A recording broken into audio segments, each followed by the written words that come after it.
family members have been able to accomplish, forging a community, educating our medical professionals, and making sure they know about our warriors and the impact of this disease. So it's really great representation of what we can achieve when we're all together.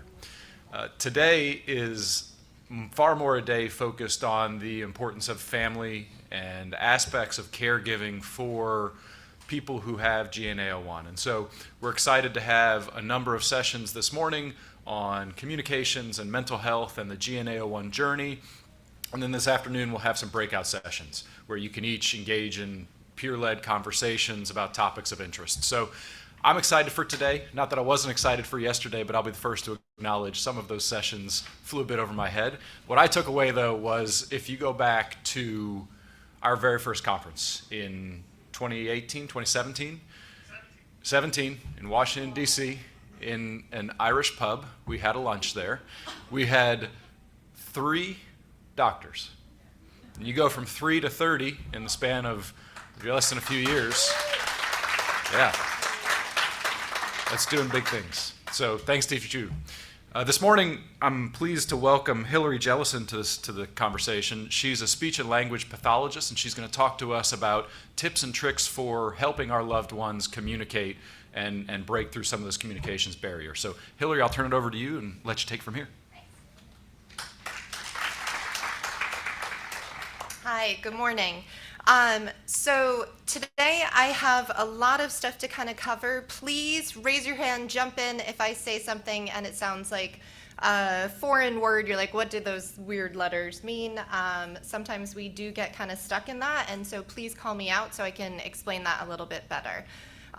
If there's something that I'm talking about and you can say like, oh, that's old hat, I know that stuff, we can move on to some more of the information that I have in here as well. I'm really hoping that this is an interactive kind of presentation, so please share your own stories, your own success, your questions that you've had, and then we can always talk more about it in the breakout sessions this afternoon as well. So who am I? I have been a speech-language pathologist for the last 21 years. My baby that I love is we do an AAC summer camp. Last year was the first year we didn't do it, and it was definitely missing in our life. So we do a AAC summer camp that works as the extended school year for the students. So it's 5 weeks. The students are there Monday through Thursday. We have them from 9 to 1. We use it as a training opportunity for our local college for our graduate students who are speech-language pathologists. Our speech field is lacking in AAC hands-on training, so we really take advantage of the camp opportunity. We consult during the school year to districts. We have our own out-of-district school as well. But you get these kids, these amazing, wonderful individuals for 4 hours, and they're not going into the classroom, or you are focusing on communication from 9 o'clock to 1 o'clock, whether you're changing to go swimming, whether you're helping them to get on the horse for horseback riding, or you are getting ready to have snack, or you're doing cooking or science experiments. And it's just awesome to see this is intensive push on communication and practicing, and for these kids to see other kids who communicate just like they do. And then also the paraprofessionals or support staff come with the students, so we're able to do pretty intensive communication partner training. So when they go back to school in the fall, they're taking that, training that person with them. And it's just a lot of fun on our end. So we are, our camp is starting July 8th, so my brain is slightly jam-packed with camp prep, so please forgive me on some of that piece. So we consult to the school districts. We provide that training for the teachers and the speech therapists. We also do assessments in AAC. So AAC, augmentative and alternative communication. We're going to delve into more what that looks like. And assistive technology. When we talk about assistive technology, that's that bigger umbrella. And then AAC is one of those kind of pieces. If we think of assistive technology, sometimes that is looped into wheelchairs, pencil grips, more for that academic as well, but everything is assistive technology, just making access easier. And I always learn, one of the things I love of camp about doing assessments is I learn something new from each of the students that I interact with each of the families that I get to meet. They teach me something new that I'm able to kind of bring to the next student, that next family that we're interacting with. I work at Tape Behavioral, and so this kind of talks about the assessments. We have a lot of online training, our AAC camp webinars, and trying to increase our resources. One thing that's super exciting that we need to kind of get back into in the bottom corner there is AAC Dog. So we have done some training with dogs listening and responding to AAC devices. Found better success with recorded voice on it, but needing to pair with some of that training of the dog also with responding. We have talked about treat launchers because it's really hard for some of our learners to hold a treat to then give to the dog to prepare for that training. So we have invested in some treat launchers to help support that dog is knowing that treat is coming from that individual. And it's just been a really motivating, engaging project that we have worked on as well. So what I wanted to start talking about is talking about what communication is. When we think about communication, that could be using our eyes, it could be smiling, it could be leaning towards someone, it could be just reaching out and rubbing someone's hand to kind of show affection. Communication can be high-tech AAC. It can be a picture. It could be looking at someone and then looking at something out the window, that joint attention. Everything is communication, a cry, a whine.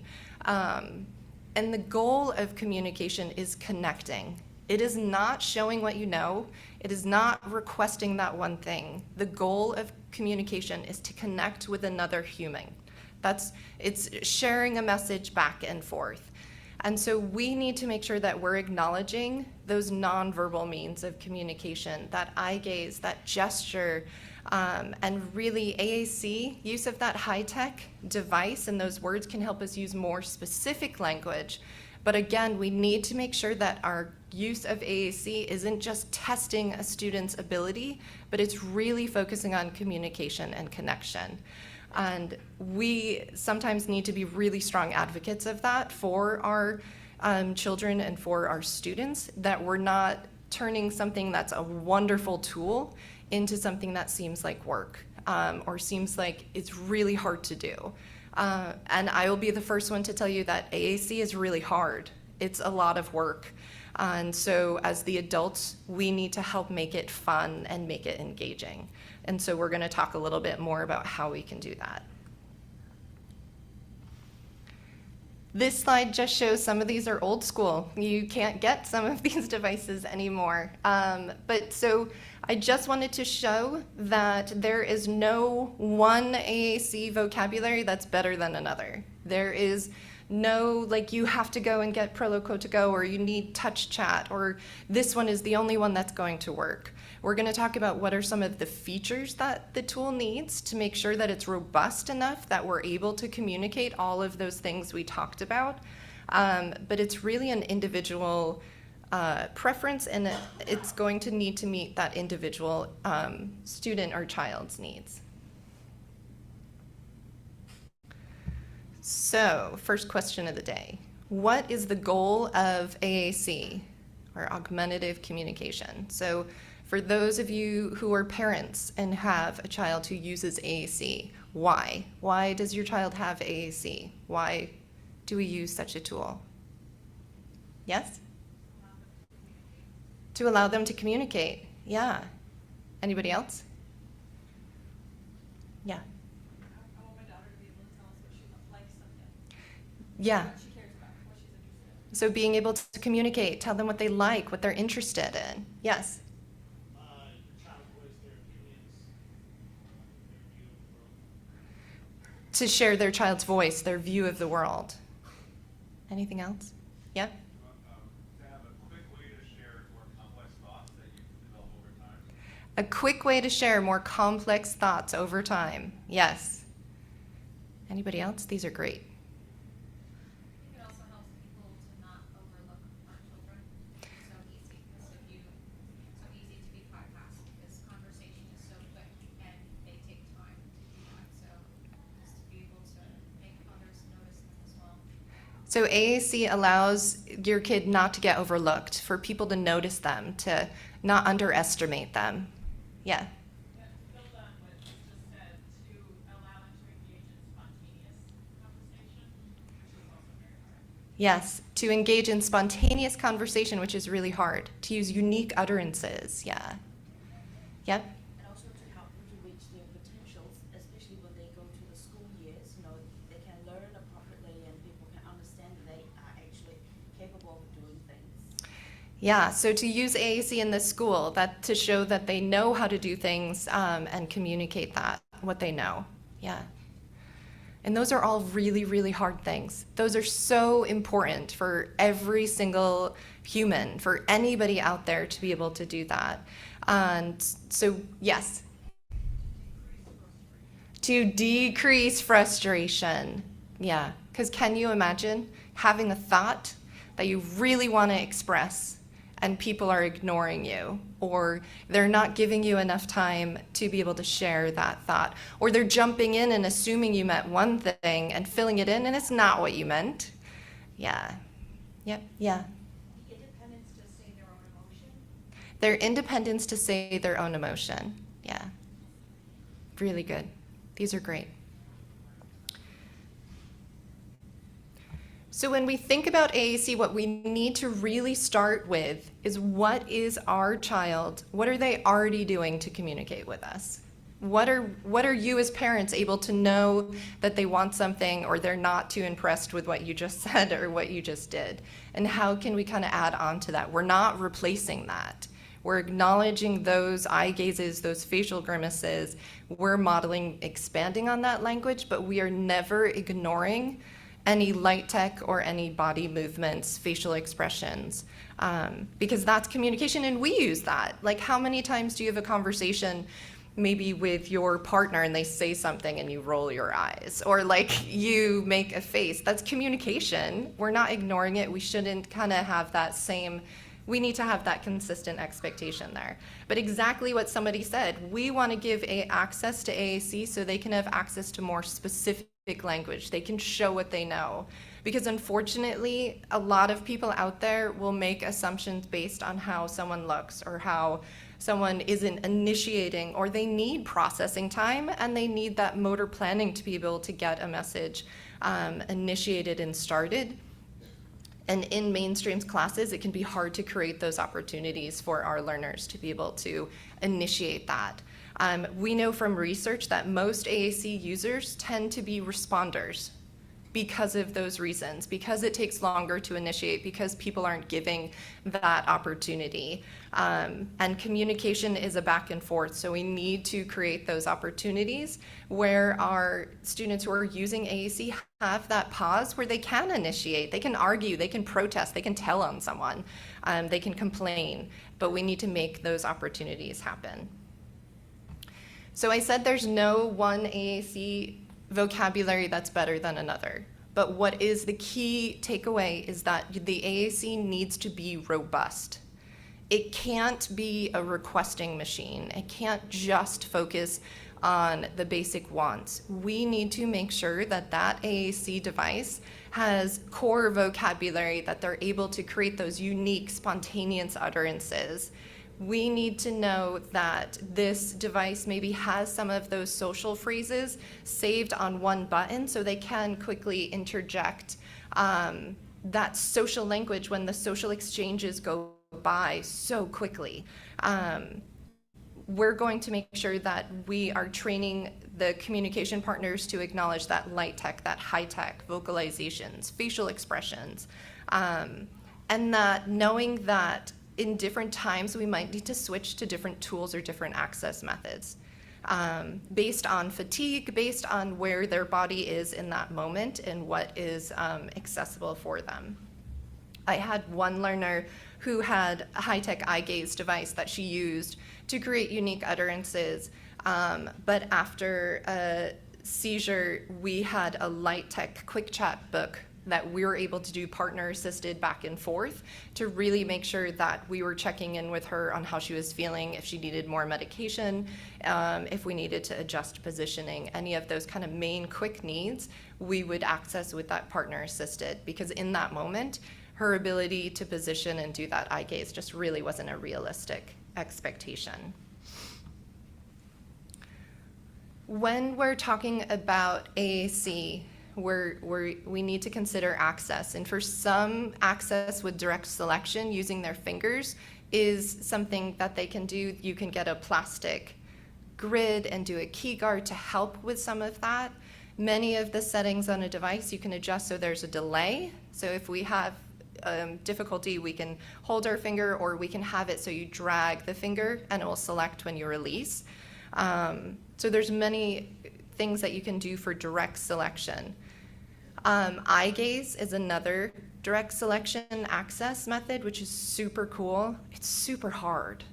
I highly recommend that if your child, or if you're considering eye gaze, use it in front of the device and give it a go, because it is exhausting and it's really hard work. And then I want you to try to have a conversation while using eye gaze. While you're looking at that person and then you're looking back and remembering where those words were, it is a lot of work. It is an amazing tool that has given individuals access to language. That is a wonderful thing. But I do think it's important to acknowledge the difficulty and the fatigue that comes with eye gaze use. In the next slide, I have an OT, Karen Kangas. If you ever have the access to go to one of Karen Kangas's trainings, there's also a few online. She's an OT out of, I think, Pennsylvania. She is a hoot to watch for her presentation, but she also thinks out of the box, and she focuses on individuals with complex bodies. She talks about, one of her trainings is the cognitive load and motoric load on accessing AAC. And she talks about different switches. She talks about the importance. This was the piece I loved, because we sometimes, when we're thinking about AAC, we get so stuck on the access, and that we think the kid needs to prove they can consistently access a device or prove they can consistently select a switch. And that's not what our focus should be. And so Karen Kangas says, consistency is not what is needed to be measured, but interest, intention, and attention are needed. So we need to focus on the individual's engagement with the vocabulary, with the language, with an activity, prior to even thinking about accessing that switch or even touching the device, those type of things. But we need that attention, we need that engagement. The focus can't be the use of the switch. It must be transparent to the task. Two-switch scanning or the use of electronic sensors. She really pushes use of two-step scanning. It's when you would have two buttons, and so if one is a mover, it's going to move the selection on the word to the next one. The other one is going to select it. So yes, there's more movement, but for most of our kids, waiting is really hard motorically. If you think of having one switch, the cursor is going to automatically move, and you're either hearing it, because some of our learners are going to access it just through auditory scanning because vision might not be there. And if you have to keep your body still and wait, that's really hard. But if you have if you're moving it, you're controlling your body. For some learners, that's a lot easier than having to wait and match that timing piece of it. So things to consider when you're looking at switch access. She also talks about electronic sensors, and I have that on the next slide too. So when we think of switches for AAC or even assistive technology, we usually picture that like little red button or those recorded buttons. But a electronic sensor switch is kind of like a switch circuit, like open or close. So you don't need to hold your hand on it or hold your head or hold your knee or hold your chin on it. You just kind of touch it and it closes the circuit to make it, you don't have to keep pressure on it, you don't have to kind of push down on it. And so she has a few that she recommends, but being able to access that. One of the things some of my AAC users have taught me when it comes to access is I may have an idea in my head as to what I think might be the best, easiest access method, and they often disagree with me. And if I'm not paying attention to what they're showing and telling me, we're not gonna move forward. For example, I had one student who had CP, and she wanted to do direct selection. She had a major seizure activity, and so her good side turned into her worst side. And so her side where she had least control was now her good side. And we weren't seeing progress with her using direct selection anymore. I said, we really need to look at switch access. We really need to look at eye gaze. And so she showed some success with eye gaze, so we switched her access to eye gaze and vocabulary. And she's still reaching towards the device. And we're going, no, you need to use your eyes. And so we got a device that had eye gaze, direct selection, a key guard on it, everything just for us to kind of see. And she gave the eye roll beautifully when we worked on the eye gaze. And she persevered and she kept going with that direct selection. And yes, it was messy, and yes, she made mistakes. And but she controlled it and she could do it. And so now she is on an iPad with LAMP Words for Life that has 84 buttons. She has a key guard on it. She is using direct selection. She is figuring out tricks to hit the wrong button because she knows it's going to get her back to the other one, and she just gives you a look like, yeah, didn't mean that one. And she is advocating for herself. She told her mom she wanted to go to camp. Her mom's like, we had vacation. Nope, I want to go to camp. I'm going to see Mara. I'm going to do swimming, and that was amazing for this parent to be able to know that she was able to advocate and to know comfortably that she could go to camp. And she's confident that Claire's going to say, I'm all done. I need to take a nap. I need a rest. Because Claire also learned that vocabulary and to be able to control and advocate. And for her mom, Claire being able to say she needs to rest is huge, because that might prevent a seizure, or that might be right before she's going to have a seizure and she's already laying down on the mat. And so I had an adult with CP who had used a switch with his chin to navigate the device, and I'm like, this is a really bad idea. Like, your chin joint, this isn't gonna last. Like, I really don't think. Let's try your knee. Let's try your arm. And he pacified me and tried it for 2 weeks, and he's like, no, I'm going back to the chin, because it was automatic. It was fluent for him to be able to access. Chris Klein, AAC user, just published a book. I think it's With My Big Toe. If anybody needs something motivating and engaging on top of the video you guys saw the other day, I highly recommend reading that book. He is an individual who uses his toe to access an AAC device, and he accesses Unity vocabulary with 144 buttons, and he's gotten to the point where it's automatic. He doesn't have to think where that word is. He's automatically kind of navigating, and if you look at his device, all the buttons are worn off. He can't even see it. That's our goal. That's really hard to get to. But what is amazing with Chris Klein, we will use his videos to show teachers and to show paras to really not, to try to inhibit your first personal visual assessment of an individual and what they can do and what they can understand, and really kind of think of Chris Klein, or think of someone that can do it, and change your perspective on that. This is a picture, so if you're thinking of access, the first one is a proximity switch. So that's a switch that you don't need to push down, you just come close to it. So if you think of all those automatic doors you've been going through in the hotel, it's that proximity switch. So you don't need to select it, but you can get close to it and access. It takes a little bit to practice, but a lot of users use proximity switches to drive their wheelchairs with their head controls, but you can use it for AAC and assistive tech. Eye gaze has come so far. A few years ago, you couldn't use eye gaze systems outside because it was too bright.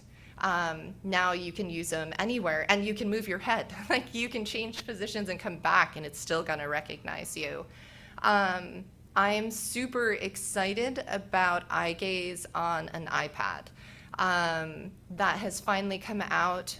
Pranky, Ramik, and Satillo company have, I think it's called iVerse, which is exciting as well because they've kind of looked beyond just having a dedicated device for communication. And they're using the eye gaze so individuals can take photos, so they can access the calendar, access more of those apps, more of that social communication piece. We have been pushing to have our devices unlocked because any other kid has access to Kids Messenger or texting, and our kids need access. Yes? Can you explain why they're not unlocked? Yes. So insurance companies, at least in the US, will not cover a device for AAC unless it is locked in a communication mode, which is the stupidest thing in the world. Because you can then pay $30 to unlock it after you get it, and it's a completely open device. Yep. What's the difference between the locking and unlocking? Like, are you talking like internet access? Yeah, so for some devices, a locked device is not having access to a calculator on the device. It's also like not having access to internet. You can't leave the device, the app. So on iPads, it would be in guided access. It would be stuck in that device. In a dedicated device that's a like Windows tablet, it's only in the device. You can't get it out to do social media or internet or, yes. So, just a comment, because that's actually. Hold on a second, we're gonna give you the mic, there's a lot of people are firing off questions here, and there are people online. So I just wanted to make a comment that we just got a new device. Yep. So this is her old one because I was terrified to travel with it, but hers is an iPad Yep. that was locked. And since we have unlocked it, which ours, the company that we went through, it was like $1.72 or something to unlock Beautiful. it. We waited until we got the secondary device to unlock it, just because we didn't want her at school trying to like do anything outside of LAMP. She uses LAMP as her communication program, but it's been really great because she's been text messaging her father. She's been emailing her grandparents, like all of that stuff since we unlocked it. And I kind of feel horrible. I was like, maybe we should unlock your brand new one too, so that you have access to all of that stuff too. Absolutely. So- That's communication. If you look at what a speech therapist is supposed to cover, written language and expression is part of that. Written expression is communication, and I've written letters and pushed back on it.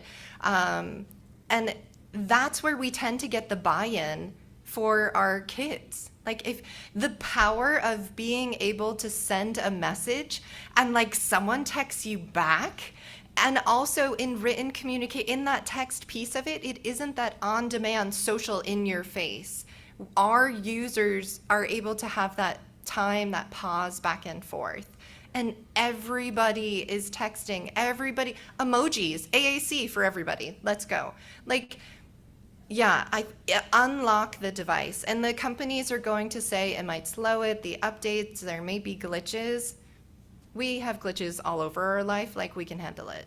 But and so for direct selection, that is wonderful because you can push those buttons. When we start to think about eye gaze, or if we start to think about switches, that gets a little tricky. It's still totally doable.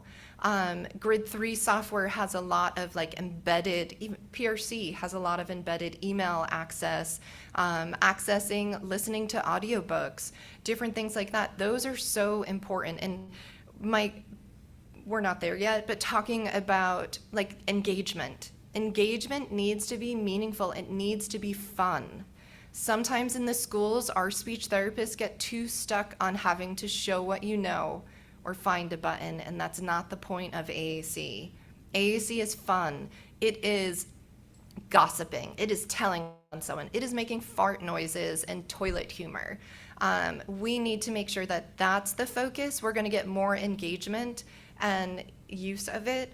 But we need to start with kind of modeling that. So I'm slowly getting there. This was just another, thank you so much for sharing that. That was helpful.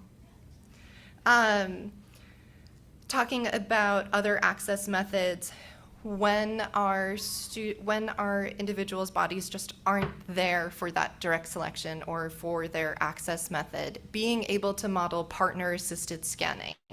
On this photo, it's a POD book, Pragmatic Organized Dynamic Display is what it's called. This is a paper light tech version of it. It's also on a lot of the high-tech devices as well. Partner-assisted scanning is a strategy that can be done with any communication system, not just POD. POD just has a lot of like the organization features pushed into it. So partner-assisted scanning is where you can see on that first row, the red is highlighting it. You might do column 1, column 2. When you're starting to teach scanning, you might be doing, okay, column 1 has more to say, turn the page, I don't know. And you're gonna look and you're gonna kind of wait for an eye gaze or some affirmation that that's what they want, and then you might go to the next one.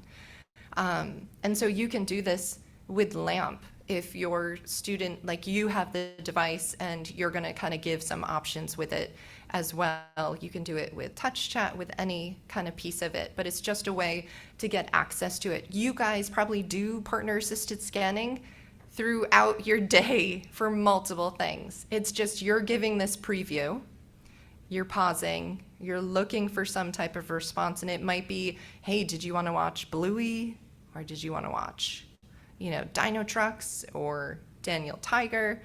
That's partner-assisted scanning, and you might go back and kind of give those options and kind of wait. So just realizing that we don't always need to use that high tech, or we might need to help with some of that access.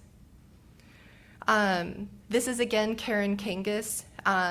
Her article I included on here is just really great information. And this one is focusing on the myth of the optimal positions. So most OTs and PTs want students at like this 90 degree like back and knees.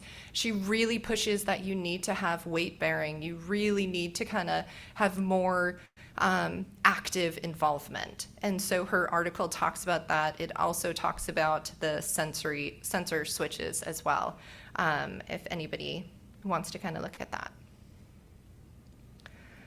When we're looking at AAC, I've had many parents or schools say, well, today's not a good day for you to come in because they're really having a rough day. And I was like, that's an ideal day for me to come in. And yes, I also want to see them when they're having their great day.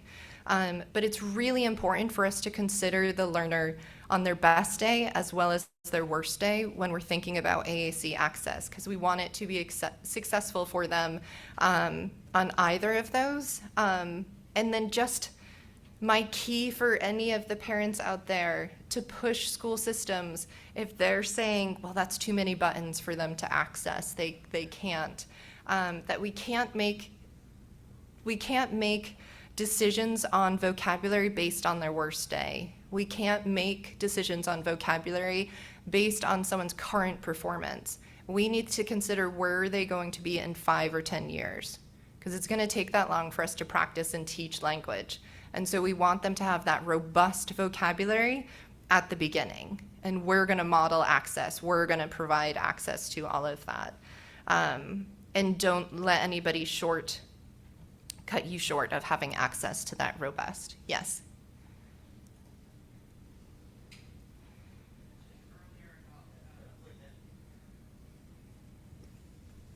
Is it on? Yeah. You mentioned earlier about not just choosing eye gaze, but giving them, kind of looking at what your child can do to choose how the best type of device. What's the best way to give them that choice if they're not communicating from the get-go? Yeah, great question. So how do you give that option of choice for access for our complex communicators? I tend to model all of those. Like when accessing or showing a device, I'm going to model how I could access it with switch, with eye gaze, or even being able to go and visit someone. I know not always an option, but somewhat seeing how other people are using AAC and accessing it. Luckily, YouTube has tons of videos too to kind of check that out. Most devices, I know on the iPad, auditory scanning is not where I want it to be yet, but you can still see it and experience it a little bit, and see, and some individuals are like, no. Like when they hear the auditory, like that auditory bombardment, or when they see how slow scanning is, and they're able to screech to get someone's attention before scanning even gets to like, hey, pay attention to me. So those would be my recommendations, to be able to kind of model it. And this afternoon, if you want to, we can model it and set it up on some devices if you want to give it a go. This is one of my favorite pictures from camp. And there's Claire on the other side of it, the one who totally disagreed with my eye gaze. Luckily, though, she was hanging out with a friend who was using eye gaze device. So on this one, I just wanted to talk about kind of perfectly what you said. Make sure that we're providing experiences and use of of AAC systems through assistive scanning and AAC modeling as we begin to learn or teach the system. We don't want to test. So I'm going to be coming up to kind of talking about the concerns parents have. I'm sure you guys have a lot more to kind of add to it. But the more that we can model and use AAC, that is how our kids are going to learn it. We need to make an immersive environment. We had a graduate student one year say this, and I was like, oh, yeah, you nailed it. She had said, like, because we kept harping on everybody needs to use AAC. Like, that's the point of the camp environment. That's important of AAC modeling, is to create this immersive environment. And she goes, I get it. You wouldn't expect a child to learn how to speak Spanish if nobody spoke Spanish around him. So same idea. You can't expect kids to hear us speaking this auditory verbal language that like disappears as soon as it leaves our mouth, and then like translate that in their head to, yeah, I got that. Now, where the heck is that button on my device of the response that I want to give to you? How do I get to it to really show you that that's what I understood it and that's what I meant? And that's a lot of work if we're then adding in eye gaze or direct selection or scanning. And so we need to make sure that we're modeling that. We're modeling mistakes. Kids need to know how to navigate back to that home page, or how do you delete or clear a button that you didn't mean to push. And so this is where I say, don't focus so much on the access piece. Create an environment where you're modeling it. Claire's mom is my hero. Before we even got to 84, she was on 60 Unity, so 60 buttons on the screen.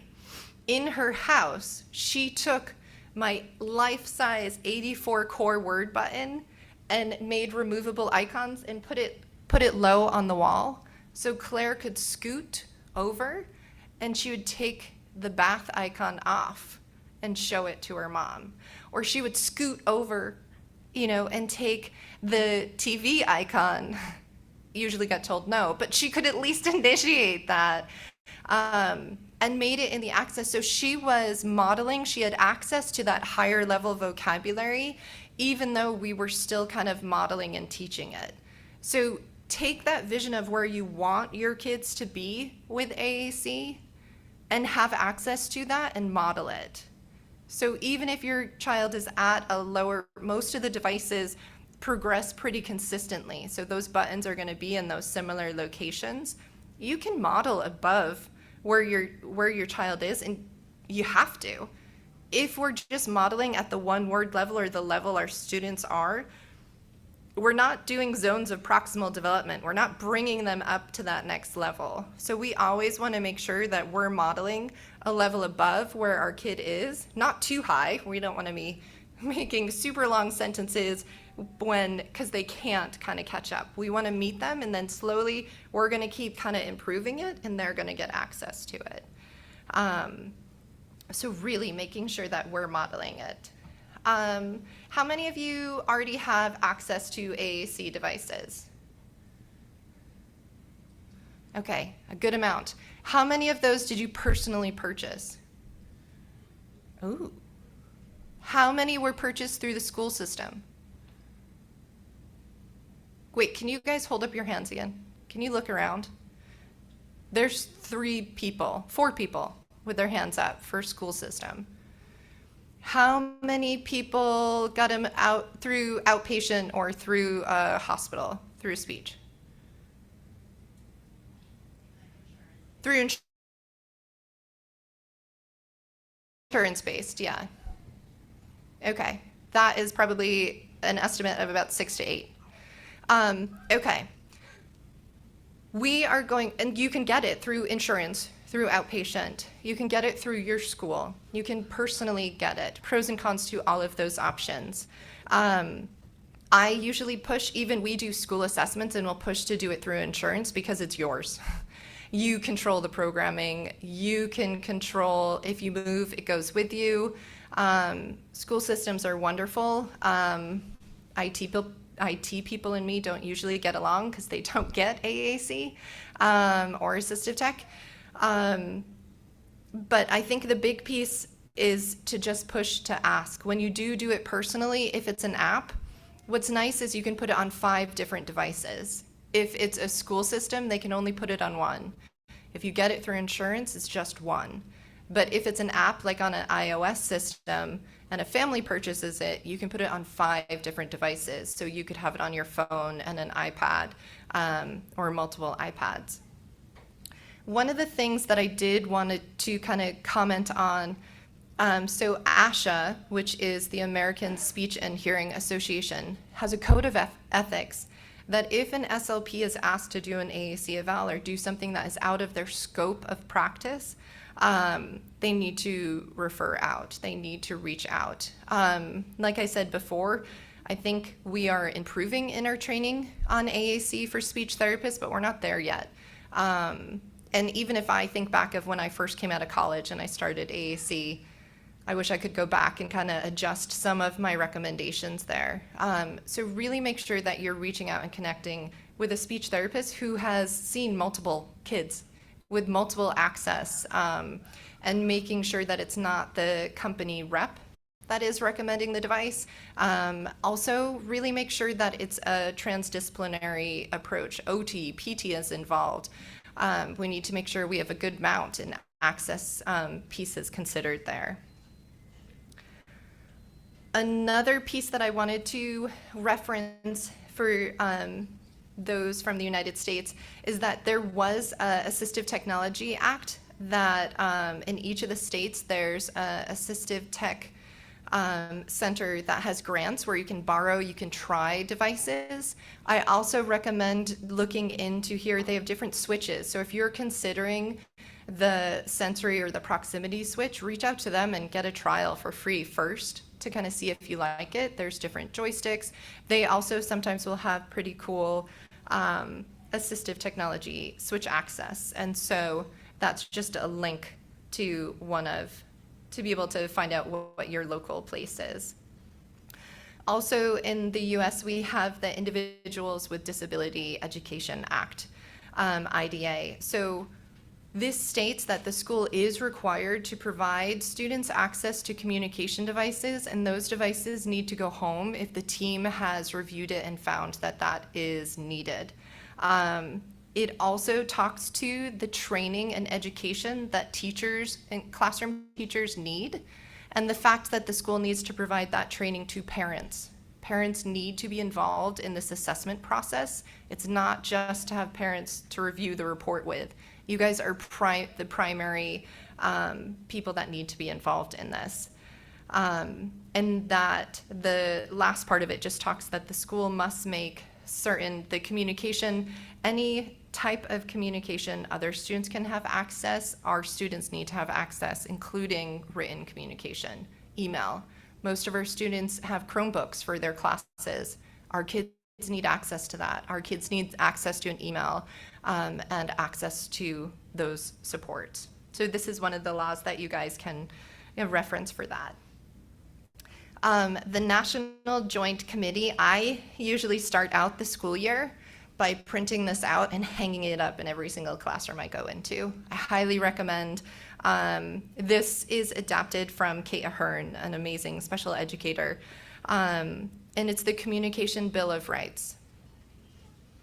So I have the right to my own friends and social life. I have the right to ask for what and who I want and where to go. I always have the right to say no. I have the right to say what I feel. I have the right to make my own real choices. I have the right to say what I think. I have the right to ask for, get, and give information. I have the right to know about people in my life and everything happening to me. I have the right to be taught to communicate and have what I need. I have the right to have my communication system and other tools, to have them working and to be with people who know how to set up and use and fix my communication system. I have the right to be heard and answered even if I can't have what I want. I have the right to be part of my community. I have the right to be treated with respect. I have the right to be talked to and not about. I have the right to be talked to in a way I understand. Like, these are all key things, they're basic. And they were designed from the National Joint Committee, which is for the communication needs for persons with severe disabilities. And there's a link on ASHA for this, but if you Google Communication Bill of Rights, you'll see this. I find it is a really effective tool for kind of setting the tone for the school year. And I haven't had anybody argue with it. I have had to remind people that, remember, we talked about this at the beginning of the school year. Another international resource is ISAC, so the International Society for AAC. And they have different chapters in different countries. So that is where I would start if you're trying to see what resources, what's kind of available in different areas. I might kind of go through this quickly, but please pause me if it's something that how long do I have? Perfect, thanks. So when we're talking about AAC fundamentals, the way that we are going to teach AAC is through modeling and aided language stimulation. Aided language stimulation is AAC modeling. It's the idea that you're using AAC while you're talking, while you're verbally talking, and pairing those buttons and access with it. You're not modeling for the expectation that they're going to imitate it. You're just pairing it with your language. The key piece here is to know that our kids see without looking directly at it. They may use peripheral vision. They may just be listening and taking that information in. It's not that they need to look exactly at what you're doing when you're using AAC. Here's a picture of a mom modeling the use of our Light Tech life-size language boards at camp. So she's saying, "Ooh, I really liked that song that you just sang," and she's pointing to the like icon on the board. The next piece is prompting. So if we are teaching this, we're using as a strategy for that student, for that initiation, we might do prompting. We never, ever, ever, ever do hand over hand. Because the student can't move their hand away. They might not want to say that. You can do hand under hand. So if this is their hand, you can put your hand under it because they can always move it away. They can choose to not say what you want to say. We might do a point prompt on the device, but if the student doesn't follow the point prompt, yay. Like, they didn't want to say that. We don't want to create prompt dependent kids. We want them to choose what they want to say. The best prompt of all time is wait time. Pair it with an expectant look. That's what we want our kids to get used to. We want to create that opportunity to respond. So on some of the individual education plans on accommodations, we will put an accommodation that there needs to be like 3 to 8 minute processing time or wait time built within all of the activities to create that initiation. And that's going to vary depending on the learner. Create opportunities. Seems like a simple thing. It's not. A lot of the school and staff need explicit instruction on how to create those opportunities. I'm often kicking parents or staff under the table when they're jumping in or answering. I'll ask a question and they're answering it for the student. We will sometimes, at camp, we've done stop before you prompt popsicle sticks. So you can quietly prompt a para or someone to stop before prompting, just giving that wait time, creating that opportunity where you're not anticipating that student's needs. Not doing this when they're dysregulated or hurt or not feeling well, but when they're like in prime time, being able to create those opportunities. Language expansion. This is that, yes. On the previous slide, you had the word sabotage. What does that mean? Great question. Sabotage is a key thing for speech language pathologists. So creating opportunities, sometimes you have to get clever. And there's a line of clever and there's a line to obnoxious. We don't want to cross the obnoxious line, but an example of sabotage is we have a little kiddo who likes to play with bubbles. And we get the bubbles and we open them up and we realize there's no bubble wand in this container. And we wait. And so you're creating that opportunity of asking a where question. Where's the bubble wand? Or directing, like, you need to go get that bubble wand. This is pointless. So really creating those opportunities for asking, for being able to support that communication piece of it. So another sabotage might be that they have requested access to the iPad and we hand it to them, but we've forgotten that the passcode needs to be entered. And so then they're asking to say, like, hey, can you put those numbers in? You know, can you fix this? Those kind of things. The volume might be turned down. We might be working on teaching them the operational controls of them adjusting the volume on that. Language expansion, we always need to make sure that we're modeling above where that student is so we can help their language grow. This includes being able to get to the point of modeling verb ing, plural s, some of those morphology pieces that are going to come up to be really important later on in those written emails. I've had learners where I recommend middle school and high school, they write their teachers an email to introduce themselves prior to meeting in person because their writing skills are amazing. It's out of the world. So when the teacher reads that email, they're making a picture in their head, right, of this student. And then when that student wheels in and they see them, they're holding on to that picture they have already put together with their email. And so we talk about the difference between using AAC to communicate and needing to be efficient because AAC takes longer than any verbal communication. So when we're being efficient with communication, we might not be using all of those grammar markers, but when we're writing and people are making judgment about us, we are putting every single grammar marker on there and we're throwing in all of those other, words that are going to change how someone else might think. And we have very explicit conversations with the learners about that. We talk about how people make judgments and what we might need to do to kind of change some of those judgments.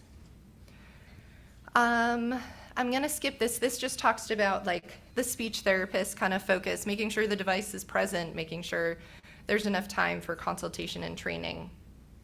Parent perspectives that we've gotten based on feedback, life, physical, and medical needs are overwhelming.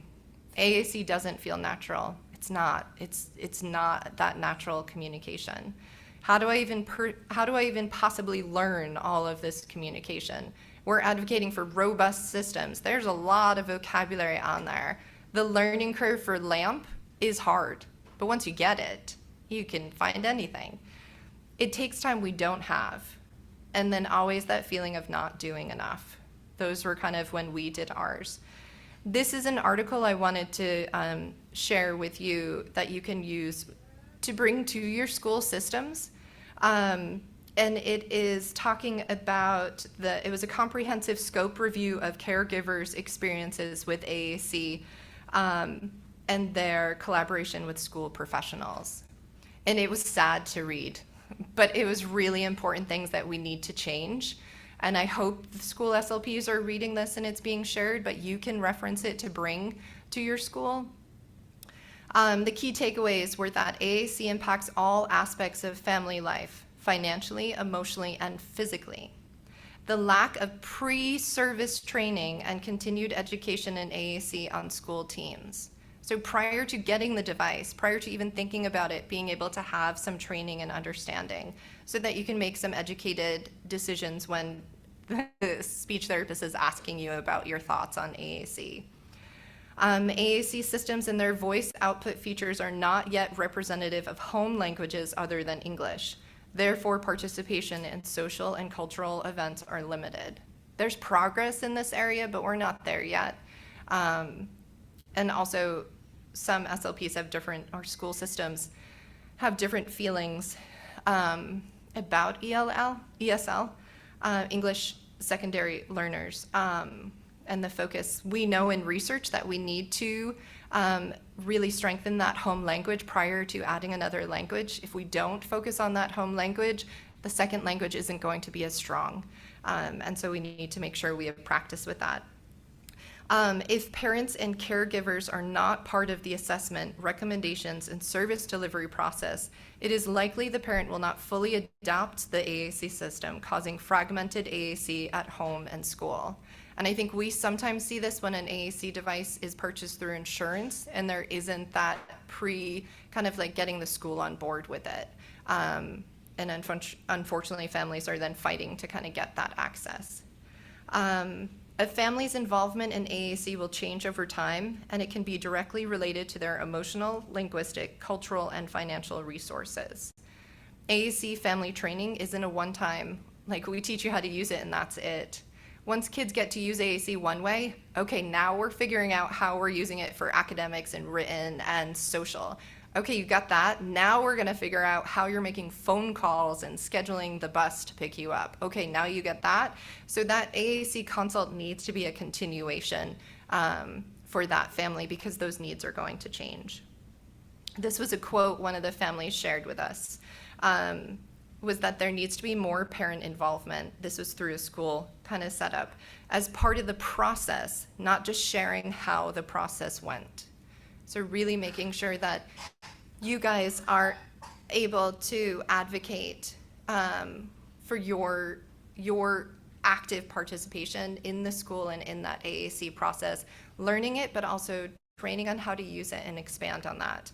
And push for the assistive tech piece of it for that written expression, because that's communication as well. I'm going to quickly go through this piece of it. So these are the ladders. How do we, like, those were the barriers. How do we kind of help, kind of support? We know AAC is hard. We know access can be tricky. We need to focus on engagement and motivation, not access. We need parent and family involvement. It's key. Research shows that. We know that. And AAC needs to play. It needs to really focus on that individual. The whole part of an AAC system is also then collecting what is meaningful for that child for vocabulary. We talk about core vocabulary. That's small words that we use 80% of our day. Pronouns, verbs, adjectives. Then there's fringe vocabulary. That is like refrigerator, chair, table, bubbles. Sometimes that's what teams are really focusing on, is that fringe vocabulary. That's not language. We need a whole combination of core words plus fringe to be able to create language. The other missing piece there is key vocabulary. For me, key vocabulary, avocado, wine, my dog's name. I might put my husband in there, probably my kids. But so we need to make sure that our kids' devices have their favorite TV show, their family members. Claire's jam, is people. She wants to talk about her people. So we have like 20 people pages. We've started an A to Z organization of people. She has so many people. But that's what she wants to talk about. We need to make sure that we're putting that vocabulary in there Maybe it's Taylor Swift. Maybe it is, their favorite singer or favorite show. Maybe it's their favorite YouTuber, whatever, really making sure that that vocabulary is in there for them to be able to talk about. One of our tricks, and we can talk about these more in the breakout section, is doing some ease of access pages. This first page is to order donuts from Dunkin' Donuts. Very important skill for this student, and you needed to have quick access. Yes? Sorry, I didn't mean to interrupt. No worries. So my daughter uses Touch Chat and LAMP as well. And one thing with Touch Chat, we can go in there and add a few words. It is limited, like how many, you can add in little buttons that, individuals' names or her favorite stuff. LAMP is obviously very difficult. It's hard for us to add additional words. But I think my biggest question is she's growing. She's 12 years old. I know she wants to communicate a lot more, and she's getting limited. And I think my biggest question is, how does this grow with her? And what are is there other, aside from these two, we purchased both apps, so we have it on different devices. But as she's growing into, she goes to high school and beyond, how is this going to grow with her? And are there other apps that she can use? Or, because I just feel like it gets very limited for her and she gets really frustrated. So she's using Touch Chat, which is one of the apps that is predictive. Like, you will push a button, it's going to automatically link it to other pages.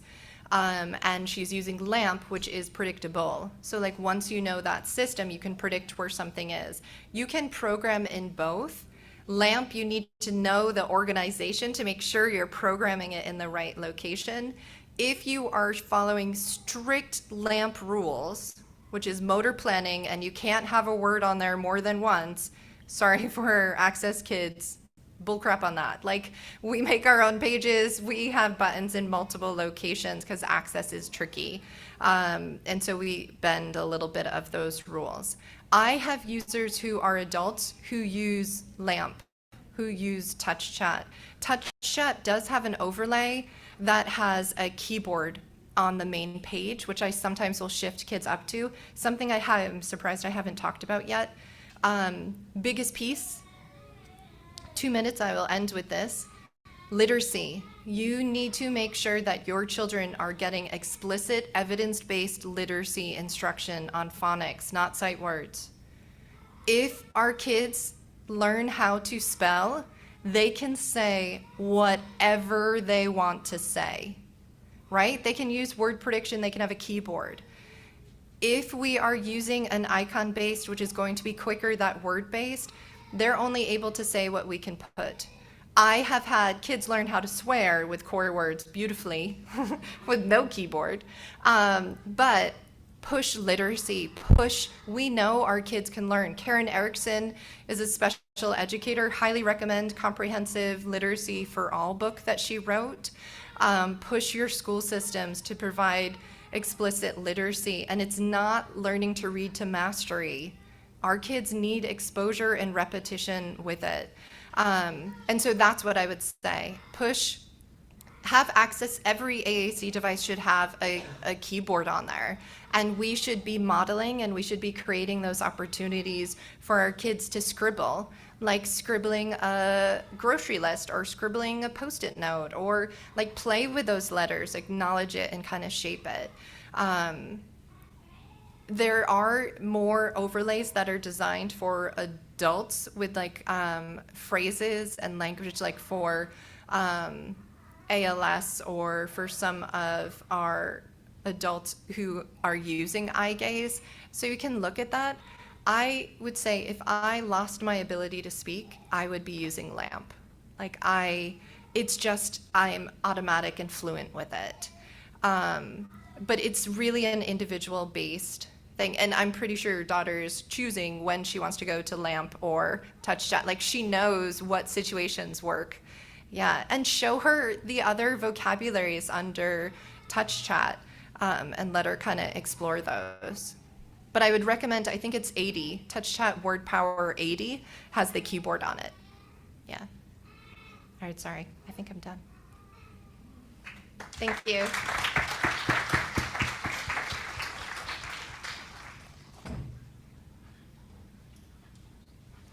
Thanks, Hillary. That was hugely insightful. As the dad of a GNAO1 patient who just got a speech therapist a year ago and is in 3rd grade, I took away a lot of action items from that and a way that we can learn and apply that in our own lives. And I think speak for everybody here when I say that. We're going to turn now to Penny Graham. Penny is the beloved mother of a GNAO1 patient. She comes to us from Australia, and I think between her and Rebecca, they're competing to see who traveled the furthest to get to Boston. But thank you for being here. Penny, we'll turn to you now. Thanks. Get your slides. Bit further on. Yeah, we got it. That's the first one. That's the first one. I went too fast. This one here. Yep, that's right. Or back. There we go. Does everyone want to stand up for a minute and just wiggle? And are you okay? Just relax. I just think, yeah, great talk, and a lot of that is a little bit relevant to what I'm going to say. Yeah. So just well done.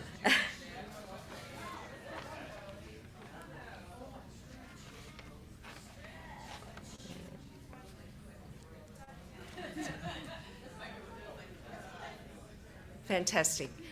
Well, I just want to say firstly thank you to the Bow Foundation for asking me to come, and it's been very exciting to get on a plane for 20-something hours and join you. And I hope that my accent is clear enough and you can understand me. Certainly put your hand up if you'd like to ask me anything along the way. I want to say firstly well done to all the parents that are here today, and families and grandparents, and also those online, because I know how hard it is to get out that front door. I'm a mother of 4, so I certainly do know that. In Australia, one of the things we do is to acknowledge the original custodians of the lands that we're on. And I'd like to pay my respects and acknowledge those, and also the lands from all the lands we're coming from today. I'd like to say that. In the words of Jane Austen, it isn't what we say or think, it's what we do. And we are all parents and grandparents, and we're all doing. So I just want to say, this is a chat about a story about our family. And as a young mother, I always found it very helpful to hear stories from other families. Not that we're trying to compete, but just that you might just pick up one little gem. And I hope today, learning about the dance of our child, that sharing something about our story might help. So who are we, this family from down under? I'm a parent of 4 children, 3 feisty older girls, Sasha, Annalise and Hannah, and then there's Al. And Al is 23 now. He's moved out 2 years ago this month. He moved into his own 2-bedroom rental unit. We're very lucky in Australia. We have something called a National Disability Scheme, which helps fund families with children in that top 6% of physical disability, mental illness, or severe autism. It's a lot of work, and it took about 4 years of searching, because I knew that I didn't want my son, for me, I didn't want my son going into a group home. I wanted to find something that was going to fit with our family and fit with his earlier life. So Al had DBS in 2016. Like many of you, we'd had a lot of storms. And the last one, when he was about 15, nearly 16, went for 4.5 months, and we were in Sydney Children's Hospital. Each of my girls did their Year 12 exams, which is quite a big exam in Australia, while he was in ICU. And so he had the DBS, and it did save his life. There's been some things like he's much stiffer and the dystonia is much more evident. But he's moved out, and just recently he's launched his own online business with support. So when I say Al's moved out into his own home, he has 24-hour support. So we also have a circle of support, and I'm happy to talk to any of you about that too as well. But so it is a community, and I think I learned early on, I was the mother with the casserole that would go to someone when they had some drama. But I soon learnt that when little Al came along, that when people offered, that I did say yes. And I got better at deciding what really did help me. I know when I spent 4.5 months in Children's Hospital, you know, everyone was at home and the kids were at home with my ex-partner at the time, and I said, bring me food, bring me a salad, bring me something that's home cooked. So I got better at saying what really did help me, and I'd really encourage you with that. So what about the beginning story for us? So I remember back in 2001, my mother is a physical therapist, and we were at an appointment at the Child Health Centre, and at that stage we were waiting to see the neurologist, and we were having physical therapy, and I'd been looking up in books, you know, he was a bit floppy, his head didn't hold up, something wasn't right, and I said to the physical therapist, "Oh, what do you think it is?" And she said, "Oh, cerebral palsy." And it was like having concrete poured on me. I just sort of went, "Oh my God," you know, and my world started spinning. That night I was at my mum's in the kitchen, and I just looked at my mother and she said, "Pen, do you want a Valium?" And I said, "Oh, no, but Mum, I really don't know if I can go down this road of disability. I just don't know." And she said, "You know, this is the same little boy that smiles and laughs at you that you had yesterday. So don't let disability define him." The next day I was walking in the mall and I had this little 5-month-old boy and I'm holding him and his arms around my neck and I was pretty shattered. And I said, Alex, squeeze Mummy's neck if you understand what I'm saying." And I felt this deep pressure and I thought, oh gosh. And then I said it again. I said, "Al, squeeze Mummy's neck if you understand what I'm saying." And I felt this deep pressure again. And I knew at that moment that he was giving me this sign that he understood and he was there and that maybe we were going to be okay. And it was really the beginning of me realising I need to get to know my little boy. I need to know who he is, you know, what are the things he likes and what does he like to do. And so I wanted to tell you a little bit about that dance. Dancing with our kids, and I think our lovely chat we've just had now about the AAC talks to us about reading signs and signals. And a lot of this we know, but I know even when you look at your child and they smile at you, or you hold them tight, or someone says something funny, or they're watching Bluey, we start to see what are the things that they communicate to us. What are the signs? What are their passions? And I guess this was a thing that I realised with my son. You know, he had a great sense of humour. I'd hold him up at the water when he was about at the wharf, and I'd be holding him up and he's cacking himself laughing and his pants had fallen down. He had a bare bottom, but I was busy doing this and hadn't realised. And so that sense of humour used to come through with my little boy. And so I started to think, you know what, there's a lot to this kid. I've just got to learn.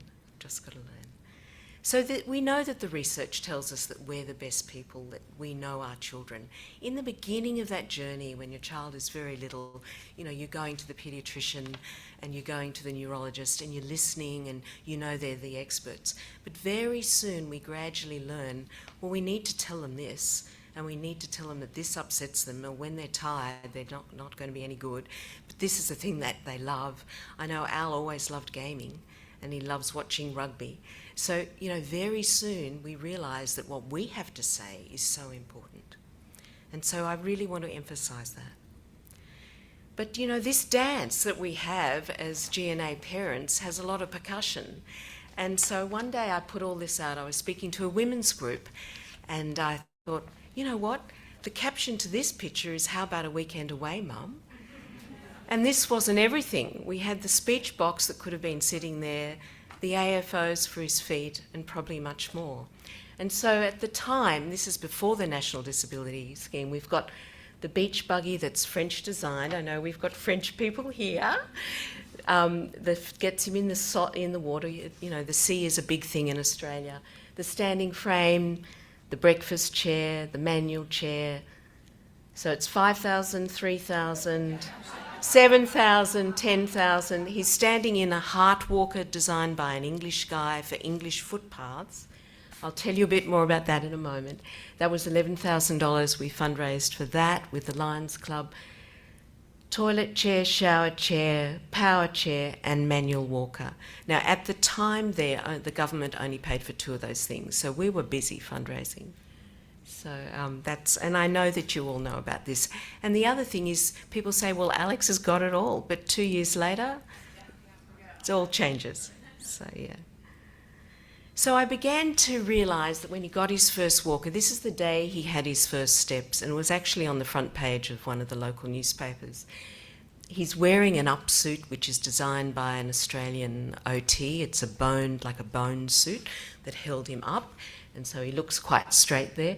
But this heart walker was really the beginning of me learning about empowerment of my little boy, and also as a parent, that, there's a flow-on effect when you're brave and when you try things.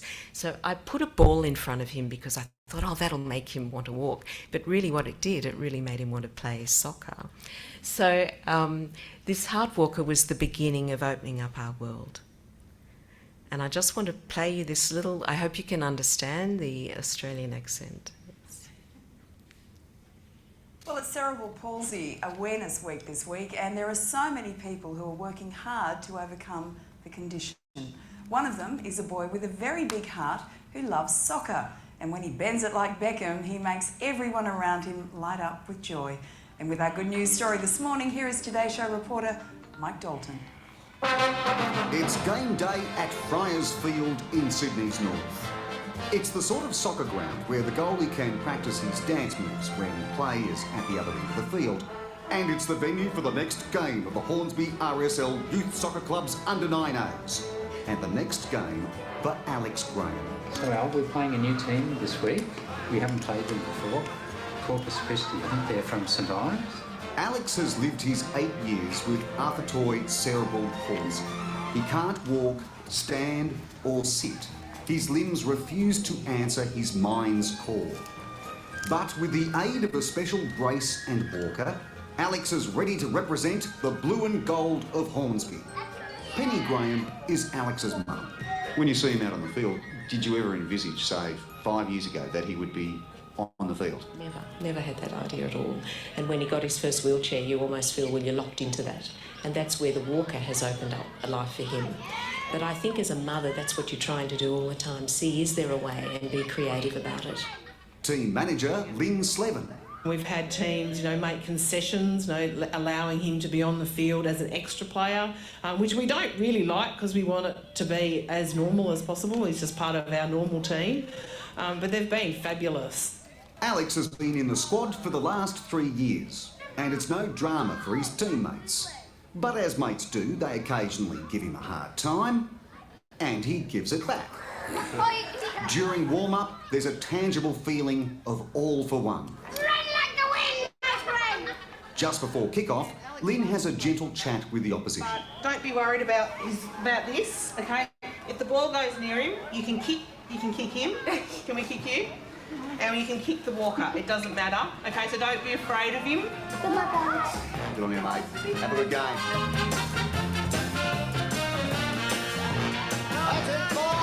Half-time oranges, and Alex too rehydrates.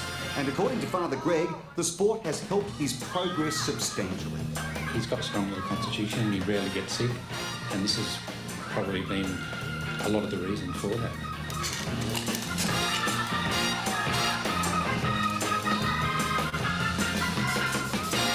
And it's full time at Friars Field. Let's go down to sideline 9, Mike Dalton. With me, man of the match today for the under-9s. Alex, did you enjoy today's game? You're guilty! Do you, great pleasure to be man of the match today? Yeah, baby! 8-5 today. Narrow loss. Disappointing, yes. But you did cheat well. Thanks, Ben.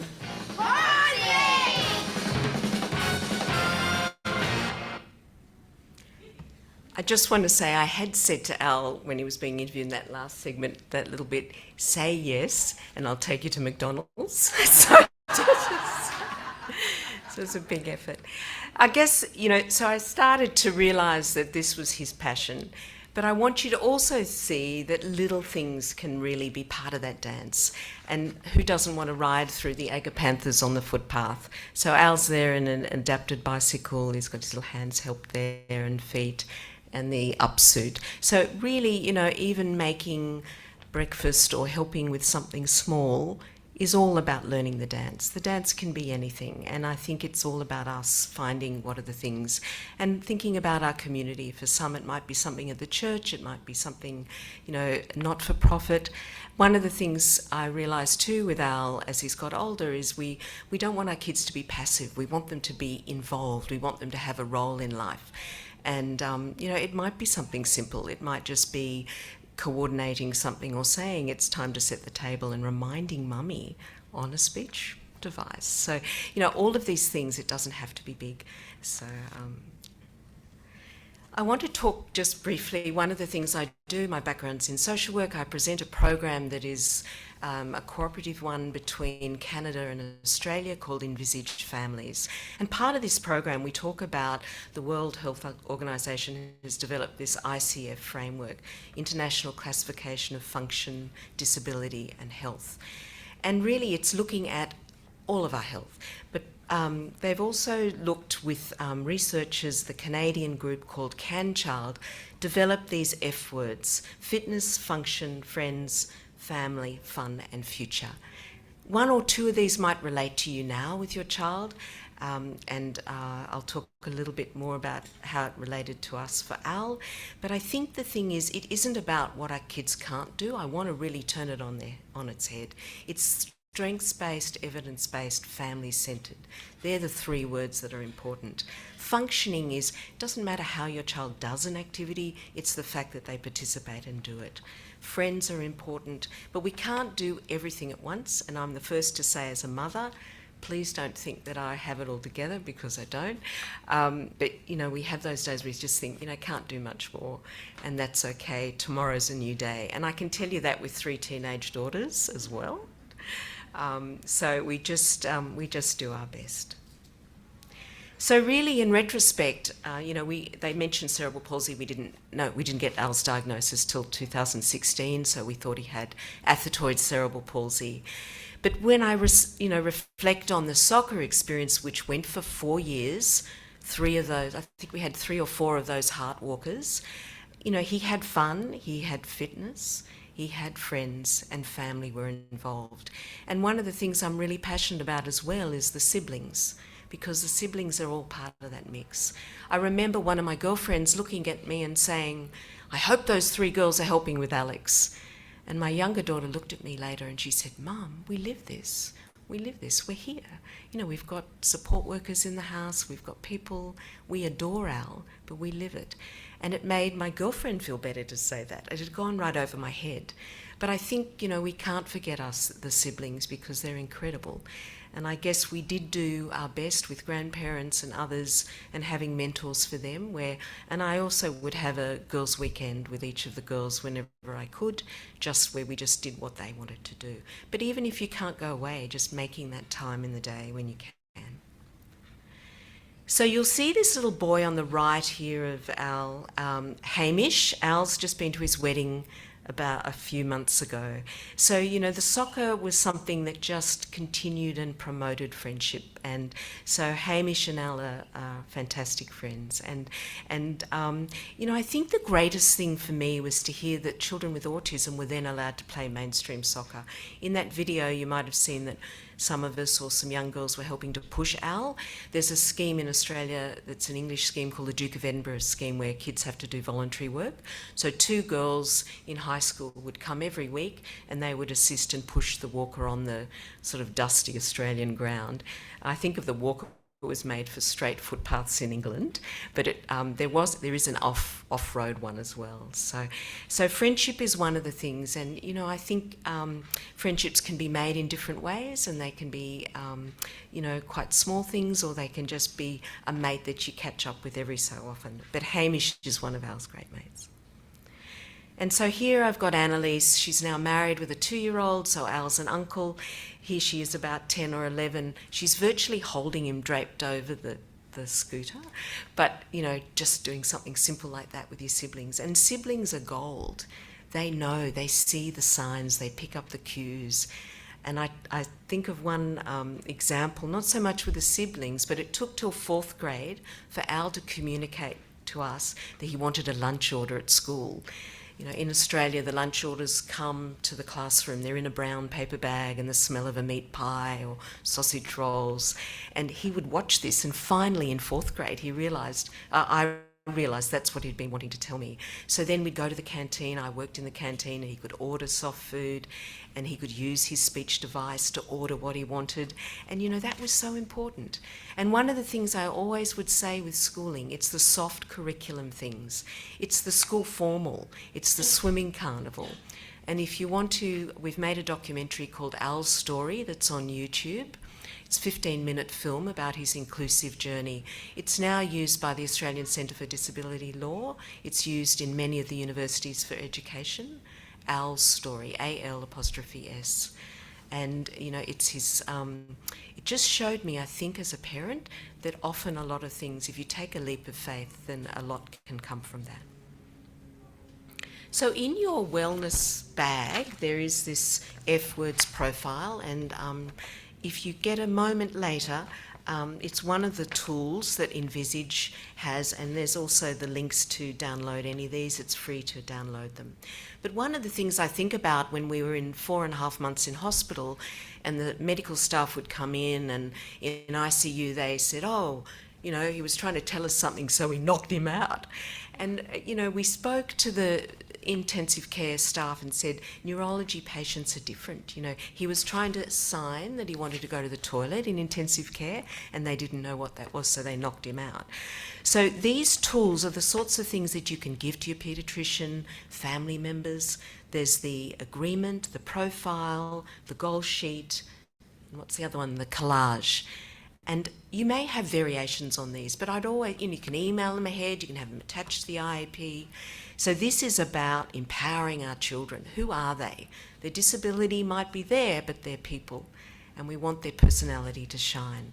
So I really would, you know, encourage you. You might do some variation on this, work with your speech therapist or OT on doing something like this, or design one yourselves.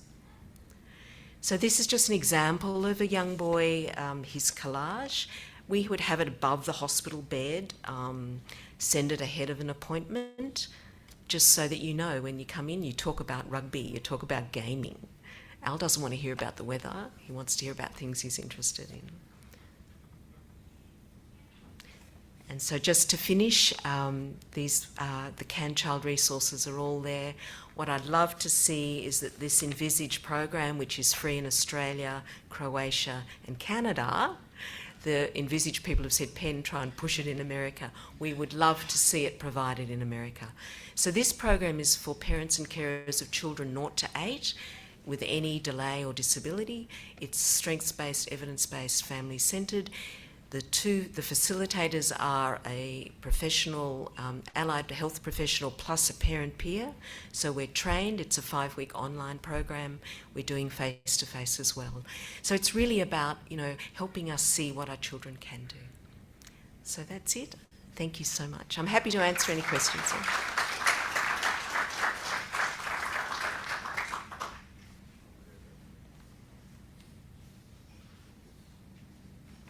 Can you tell me a little bit more about this? And like you said, yeah, can you?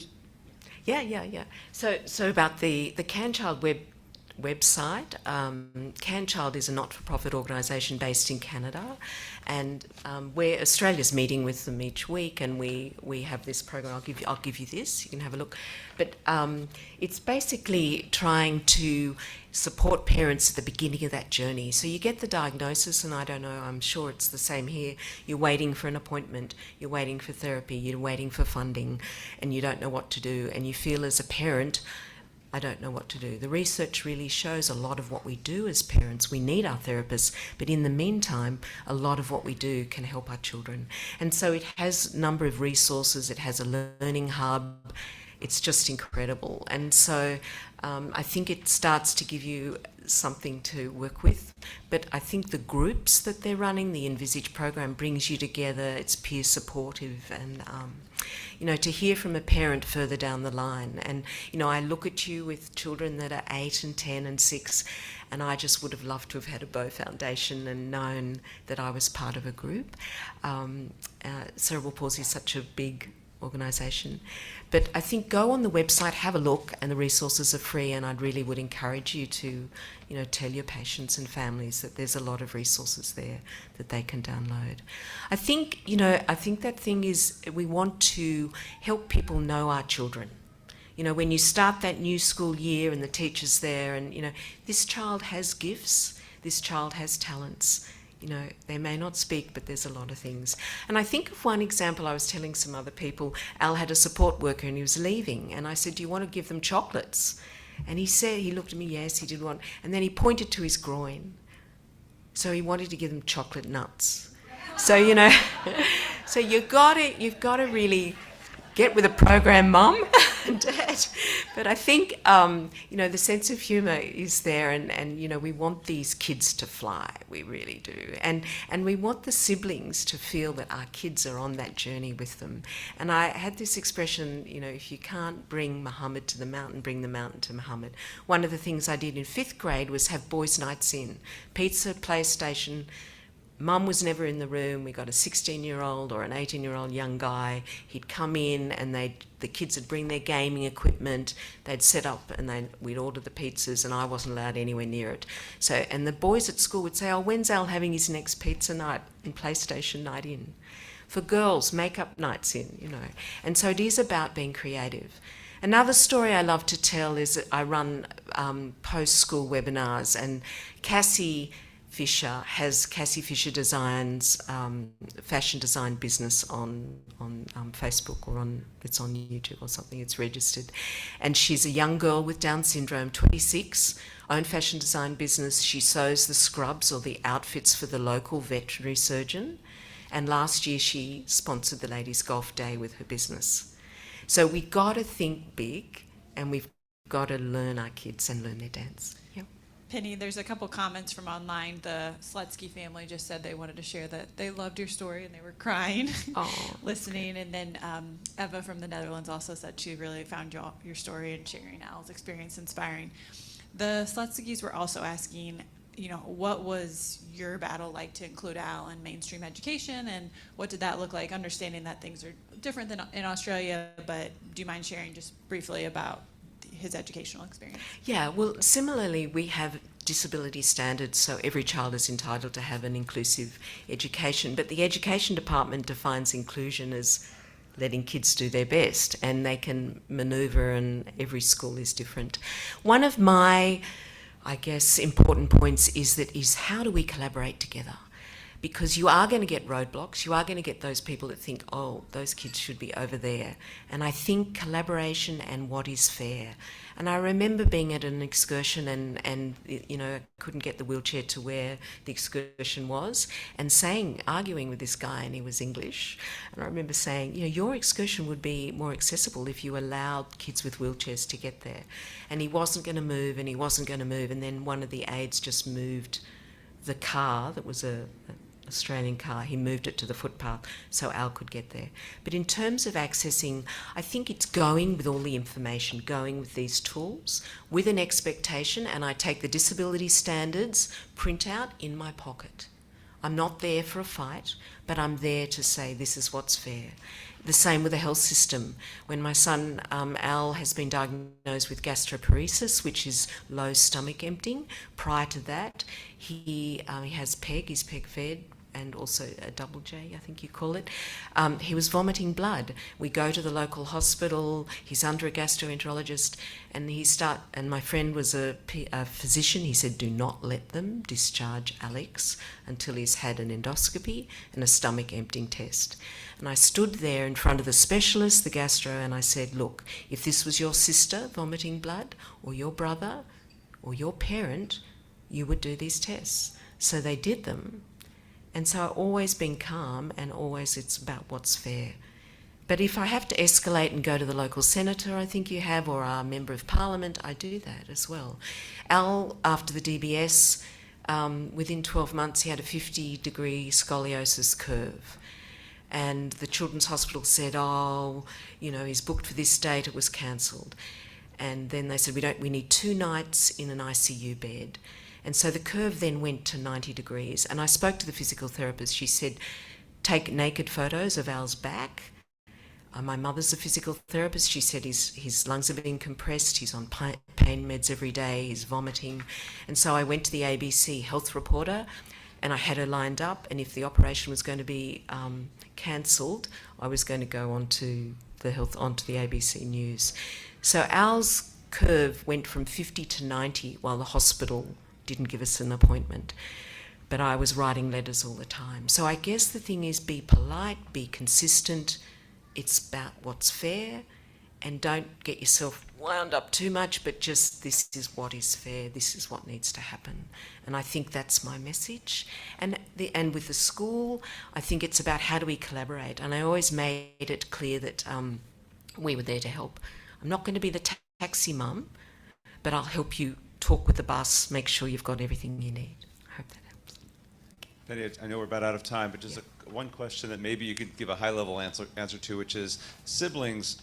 You know, the dance that we wrestle with, that you wrestle with, is how much to put on the siblings for responsibility, for help, for support, and not make them feel like their whole life is revolving around the child with all the particular needs. How have you danced that dance? Well, I think we do need to be very careful in that dance, and I think that it's great to have mentors, an aunt or an uncle that does weekends or outings or things, but we really need to keep the siblings' lives going. I was lucky in the grandparents would pick them up from school, take them to gymnastics and different things. I talk to my older daughter now, and she said, "Oh no, we're fine. We've all had therapy, Mom. You know, we're good. You know." She's feisty, no, but we made sure in Year 12 they got the additional support. In Australia, they got 10 extra points on their APs or whatever it was. So we really looked to see what's there to support them. But if you've got other family members that can, be someone that takes them and does some things with them, keep their lives going as much as you can. And now that Al's moved out, I want his 3 sisters to be his siblings. I don't want them to be doing the care. Thank you.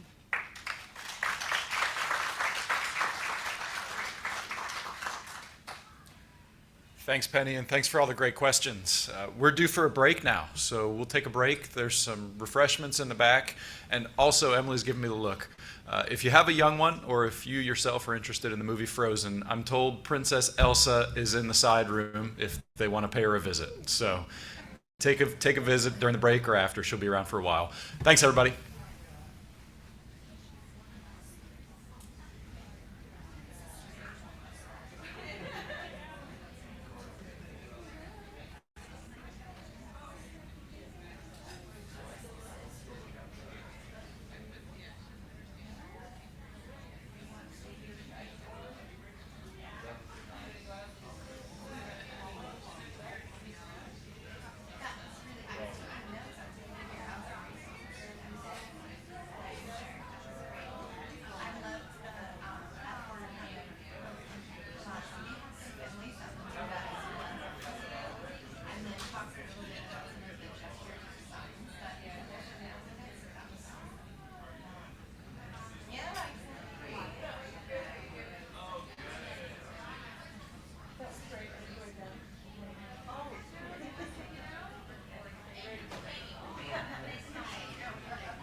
Recording stopped.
Ladies and gentlemen, we'd like to ask everyone to please return to your seats. We're going to begin the program again. Thank you.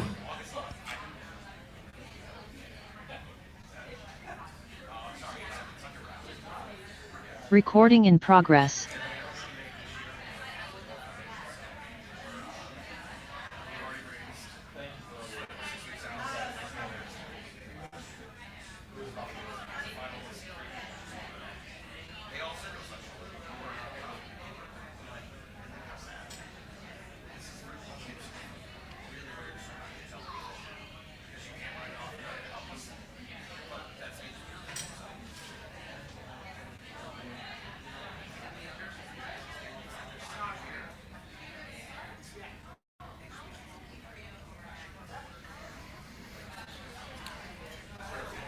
Thanks, everybody. I hope you've had a good break. Sorry to break up the good conversation. We've just got a lot to get through this morning. Too much is, well, we brought Elsa to the other room, and you know what happens. It was all over at that point. Yeah, that's all right. I'll yield it to Elsa.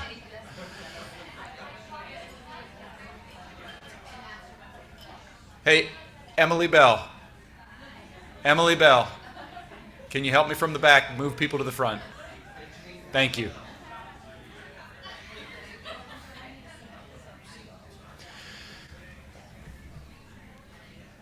So next we're excited to welcome Mary Viano. She's a mental health and family well-being expert who's going to bring some tips and insights for all of us in terms of how to navigate the day-to-day and make sure that we're keeping a focus on ourselves in addition to the loved ones that we care for. So Mary, thanks for being here this morning.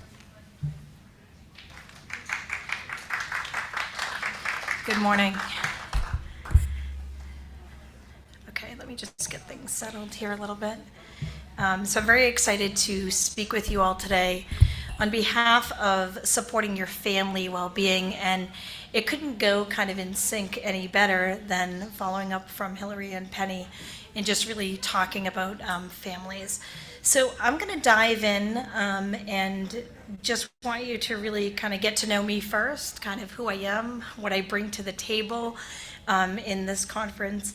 Though not having a child specifically related to what many of you are going through, I have a very unique and often talked about complex family. I am a single parent. I have three now adult children, 29, 27, 25.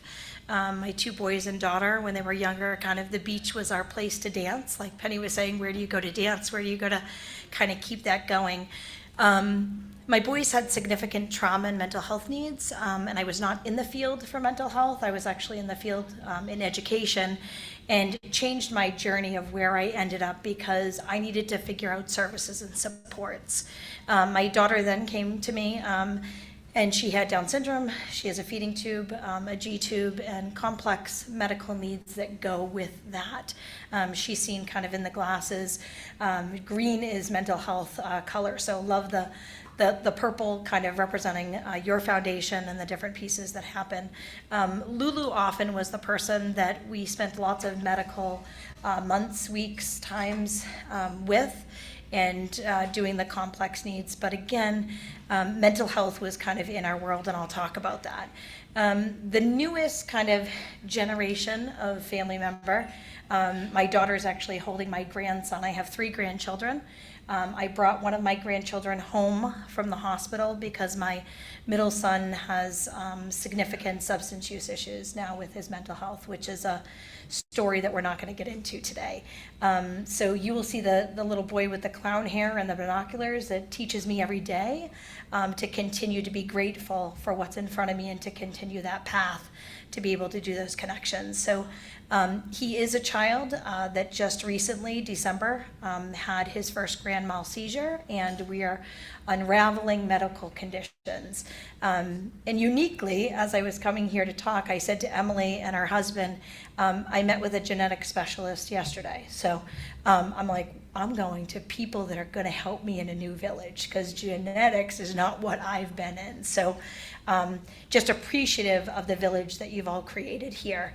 I will tell you often, and you'll hear this in my conversation of mental health, though my boys have significant mental health needs, mental health and well-being is around all of us. right? How it happens, how we talk about it. COVID really elevated the conversation and the acceptance of mental health, but it has not been that journey for me in talking about mental health. If anything, my daughter, who needed additional supports in walking and or her own medical needs, I found empathy where people could see the disability on the outside of my children, not for my boys that had the different pieces that were there. And I would also say that as a person, anxiety is in my life. How can it not be, right? With the children that I have, but also me as a person in my own journey. So it's important to talk about mental health. I'm going to really talk about how you support your own family with mental health. And I'm bringing 25 years of experience in advocacy to you. So as Penny was talking, the media is close to me too, but I believe in collaboration and partnership. That is always going to be the first step. We teach families to not go to what we call the superintendent of a schools, right? You start first with the local teacher and you work your way up, right? So we would talk about that and getting the needs met for your family.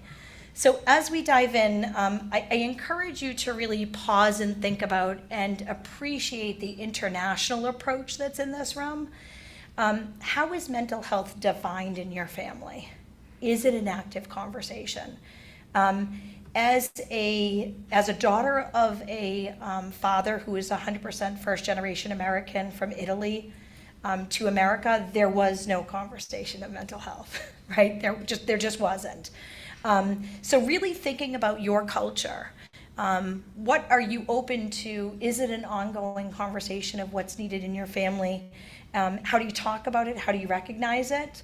And embracing that with your family. And you may be, as you are probably today, the teacher of many things. Part of this journey is really also teaching. Part of what we see in the agency, and I'm going to give you a snapshot of the agency I work with, and when we talk about family well-being, that it's a priority, it's really hard for people to do well and show up and try their best if their mental health isn't okay, right? So we need to also slow things down. I like what Hillary had said, like the sky's the limit, but also knowing kind of what's in front of you too. If there's emotions, if there's sounds, if there's different things that are there, really think about the communication pieces that are there that are showing you.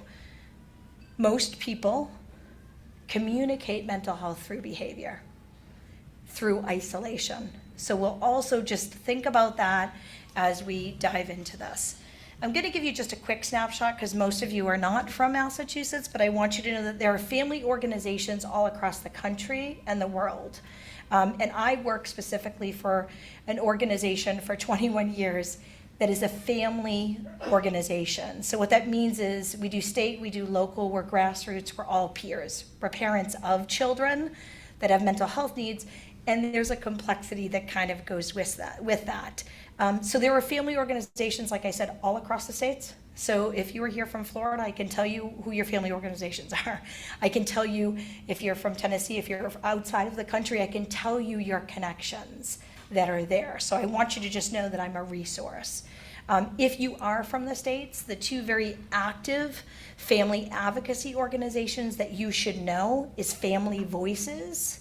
So that's a national organization that really deals with medical kids.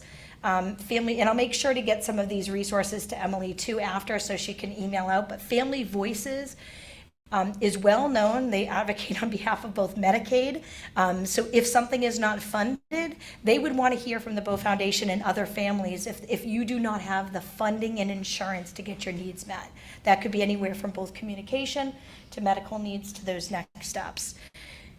The reason I mention that, and I'll just give you a snapshot of a story that was very close to me and very early in my work before having children. I worked with a family that had children that had a genetic disorder called hypodermal dysplasia, and they had children where typically there's not sweat glands, there's not teeth buds, there's a few other pieces that are there. Her children didn't have teeth buds, and she was advocating to get dentures for her children, and that was considered a luxury and a cosmetic, and she couldn't get it covered by insurance. Now, knowing, right, you would have to need this continuously, she took it to the Hill. She ended up advocating, and within 8 years, she was able to not only get the fight that dentures were covered for children like hers, it was taken out of cosmetic within Medicaid. Challenge was she had private insurance. So then she took it to the Hill to have that conversation. So I often bring that up because in my first conversation with the Bow Foundation, though I don't have children in this, your children matter to me as an advocate. And I will continue to bring up the messages that your children need, because all children should be supported and helped in families. So I give you a little bit of that story, and just knowing when you get to the wall, like Penny mentioned, quoting Penny a little bit, doesn't matter if you're in Australia or you're in France, there's always an opportunity when you have a village behind you, but it takes one leader to push that next step. And that's really this organization that I support and work for. We educate, we advocate, and we collaborate. We're connected in Massachusetts, specifically to DC. We get called on all the time on mental health from the presidents that serve in our states. So we are known to bring issues up, and it is all around the well-being and the mental health needs, but that doesn't mean that we don't talk about the co-occurring. That's kind of the word you hear often, co-occurring with like substance use and mental health. There is co-occurring with medical needs and mental health, right? Medical kids, people have mental health conditions as well. Everything that we do is free. There's no eligibility. There's no wait list. We respond to families and professionals, because often professionals are trying to advocate. And all of our lived experience is really connected to many different things. I will tell you, just in general, peer-to-peer support, which I'm going to talk to, that's the parent-to-parent support, right? And family support. We know that if you can connect to another parent, and it's really hard sometimes to find, I often say, like the PTA of families, right? Where do you find the families like you? It's both exciting, and I've continued to look around the room to see the families here. They don't have to be your next door neighbor to be in your village, right? The village is going to be important for you to keep. We also talk about in the peer-to-peer work that it also takes getting to know information that are going to be your roadblocks, right? So to prepare yourself and to have those conversations. In the peer-to-peer work that we have within this country, it is actually reimbursable through insurance to have a parent partner connected to you. It's different across states, but there now is actually a Medicaid feature that parent-to-parent connections. So you will see, if you see another parent advocate in a pediatrician's office, it's because there's been advocates before me, and then including me, that have advocated that it needs to be a paid role, that parents deserve to connect to other parents and make that connections. So we're gonna really jump into the journey, and this first step, what we call in the journey with peer-to-peer, is to have support. In the well-being for families, and I really appreciated the conversation of, what happened with that first information, either of diagnosis, right? How did you feel? What was happening? Was it denial? Was it grief? Was it sadness? Where did you go? And this kind of goes through this path. I will also tell you that in the complexity, I often use uniqueness of my family, because complex, I don't want to be in that, that piece. I say the uniqueness that my kids brought is that my oldest child had significant mental health needs, hallucinations at a very young age, suicide attempts at age 9, lots of focus on him. My daughter had significant medical needs. And I often said when I went to the children's hospital, it was like everybody was helping me and giving me different things. When I went into the mental health medical field, I was isolated. You wait in an emergency room. You're not given support right away. And it was extremely different in the approaches of how I was supported. I'm going to bring up siblings as well, and I'm going to tell you how we talk about siblings, but the journey of where you are and how your village also understands what you're going through is going to be key.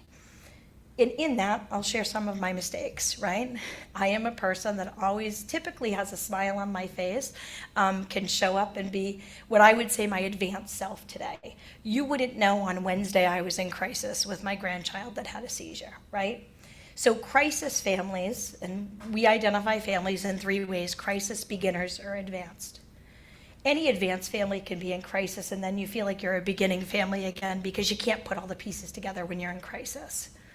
We want you to prepare for the crises that are coming so that it can help support you differently as you continue that connection. We will also, one of the pieces of our conversation in the journey is that as new things happen, you can go back to those stages within the journey that you were like, I was done with grief. Why am I here again? You know? Okay, I'm the advocate and I'm going to do this. I'm denying, you know, this isn't really happening to my kid. The journey can be a bumpy one. It is one you will get through, but being able to recognize and embrace when it's going well, have the dance, continue to do the different pieces, have a great time. When it's not doing well, continue the dance, continue the connection, and get through it, right? Because you're going to get through that. We often talk about also pausing, planning, and practice. Give yourself grace in the journey that you're in. It's important to just be able to pause. I will tell you, the gift that I'm getting as a grandparent raising a grandchild, I know you think I'm young for that. I hope you do, because I do, but I'm tired, is that I get to do things differently, right? So I can tell you, for my first child who's 29, if he put his shoes on the wrong way, I was the neurotic parent. Oh my gosh, I got to teach the right from the left, the right from the left, the right from the left, right? I know some of you are here with me. There were things in school that I was persistent that I was going to get every nook and cranny that my kids needed. And then there was a time where I was like, I need fun to happen in education, right? It's not about just having and you do need the specialists, the amount of pullouts, a different piece, but you also need normalization, right? This connection to peers, connection to friends. So give yourself grace in the journey. Allow yourself to go through these stages of denial, grief, sadness, anger, and advocacy, and know that it's going to repeat. I will tell you, it's repeating as there are adults. Some of you that have adult children, I don't know if you want to admit to it, but you're not out of it yet, right? You worry about your kids. If you're grandparents in the room, great grandparents in the room, you still worry. There's still that connection. The other piece that we're going to talk about, we call it sibling spillover, right? The sibling spillover can happen in mental health. It can happen in the medical piece. And similar to what was talked about, I will tell you that I made one mistake, maybe several, okay? But the one mistake that I talk about often is what my middle son said to me. He was kind of the child that didn't have the direct need, because I had 2 other children that were in between. And when my daughter, she was probably 4 years old, and she was sitting and we were going through tons of medical stuff, so we had just come back into the home, and she had taken her dishes, kind of routine, take the dishes, put them in the sink. And I said, could you bring Lulu's plates to the sink? And he said, why would I do that? No, she's 4, he's 5. And I said, well, could you just help your sister take the dishes to the sink? And I said, she's got some special needs. Mom, we're all special in this house. She needs to take the dishes to the sink. I'll help her take the dishes to the sink. And I thought, wow, what a way to be taught by the kids that we're also raising, right? There were messages that were clear that would come to me. So I said, okay, we'll take the dishes to the sink. And it took a while, and it dropped 5 times, and there were different things. And he looked at me after she got them to the sink, and he said, Mom, She can be whatever she wants to be. We just got to give her a chance. And I thought, I was in grief. I was in grief of being discharged from the hospital, wondering if we were going back in a week. And I was exhausted. And I thought to myself, what a restart for me, right? That she can do this, that this is something that we can do. The other piece of his messaging, which was very clear, and he was different than his brother in this, and I think, you know, for those of us that have additional siblings, my oldest son was very challenged. He was so nervous that she would be teased. People are going to look at her. People are going to look at us, Mom. They're going to tease her. I'm going to go in 5 minutes after you walk in. And it was just this piece. And I said, that's okay. You know, I went with the flow of what he could handle at that time. Though in the beginning I was like, listen, we're all going to walk in together. But I learned to just pause and allow what needed to happen in that moment. My middle son was the complete opposite. When we walk into places, Mom, we own it. Anybody leaves, we got more space. Like, just letting you know. People clear the beach, that's okay, Mom. People clear the restaurant, don't worry about it. We just own the own place, don't worry about it. So we typically now talk, and I say to families, walk in like you own it. You own it. You walk in, you have that, it's the inclusion, but give the pause to the siblings of where they are in their journey, because recognize my journey is not going to match to my kid's journey, right? And I didn't realize that. I was like, if I'm going to grieve, they're all going to grieve with me, right? Then we're going to move to advocacy. We're all going to go there together, right? It was an eye-opener. It was a lesson for myself, but taught from other families too, that pause was different. The other piece that I will tell you, and I will get to this as well, we'll talk about that sibling spillover. My sons will speak with me on occasion when they were well. They've advocated at the State House. They've gone to Congress and testified. And my middle son also had said to me, you know what, Mom? You know who I was as a kid? And I thought, oh, I know who I think you were with the turbo ADHD, but who were you? And he said, Mom, I was the in-the-minute kid. And I said, what does that mean? He said, when we helped my brother, you told me you'd be with me in a minute. When you helped my sister, you said, in a minute. I realized that was my name. I was in a minute. I had to wait. He said, I'm not angry about it, but it felt lonely at times. So I would encourage you, for the siblings that are in the minute, make sure you figure out the minute they get by themselves, right, to be able to do that step. It's important also to create the way that you define yourself and your loved ones. We talk openly about emotions, well-being, like I'm sad today. I'm angry today, this is what's going on. Now I have adult children that are like, Mom, we're having a conversation, but you don't feel like you're completely present. I'm like, oh gosh, they've had so much therapy that now they're doing therapy on me, right? But they'll say, like, there are other things going on. It's important in intervention for mental health to be preventative. If you need a therapist, to be able to have and talk to siblings, or even the loved one that's going through this, right? Because they have their own emotions. Schedule the therapist also to talk about the different pieces that are there. And remember that you will need to practice to make the road smooth. This isn't going to be a linear path, but pause, plan, and practice. Some important mental health facts that I want you just to know for yourselves and your family. To deal with any risks that are coming, if you deal with the risks, it lowers immediately if you accept it. If you acknowledge anxiety, it lowers the risk to self-harm, it lowers the risk to suicide attempts, it lowers the risk in additional mental health needs. We also know for children, and the data shows, that if you also meet children where they're at with acceptance, that it lowers the risk to long-term effects like homelessness and substance use. Data also shows, and it's exciting to see many couples here in this room, but marriage stress is increased with children with needs, and it actually doubles for children that have higher level of both medical needs and mental health needs. So why do I say that? I encourage you that if there are times that you need a marriage therapist, a spiritual guide, a coach, somebody to get you through that, know that the data already says what the data says.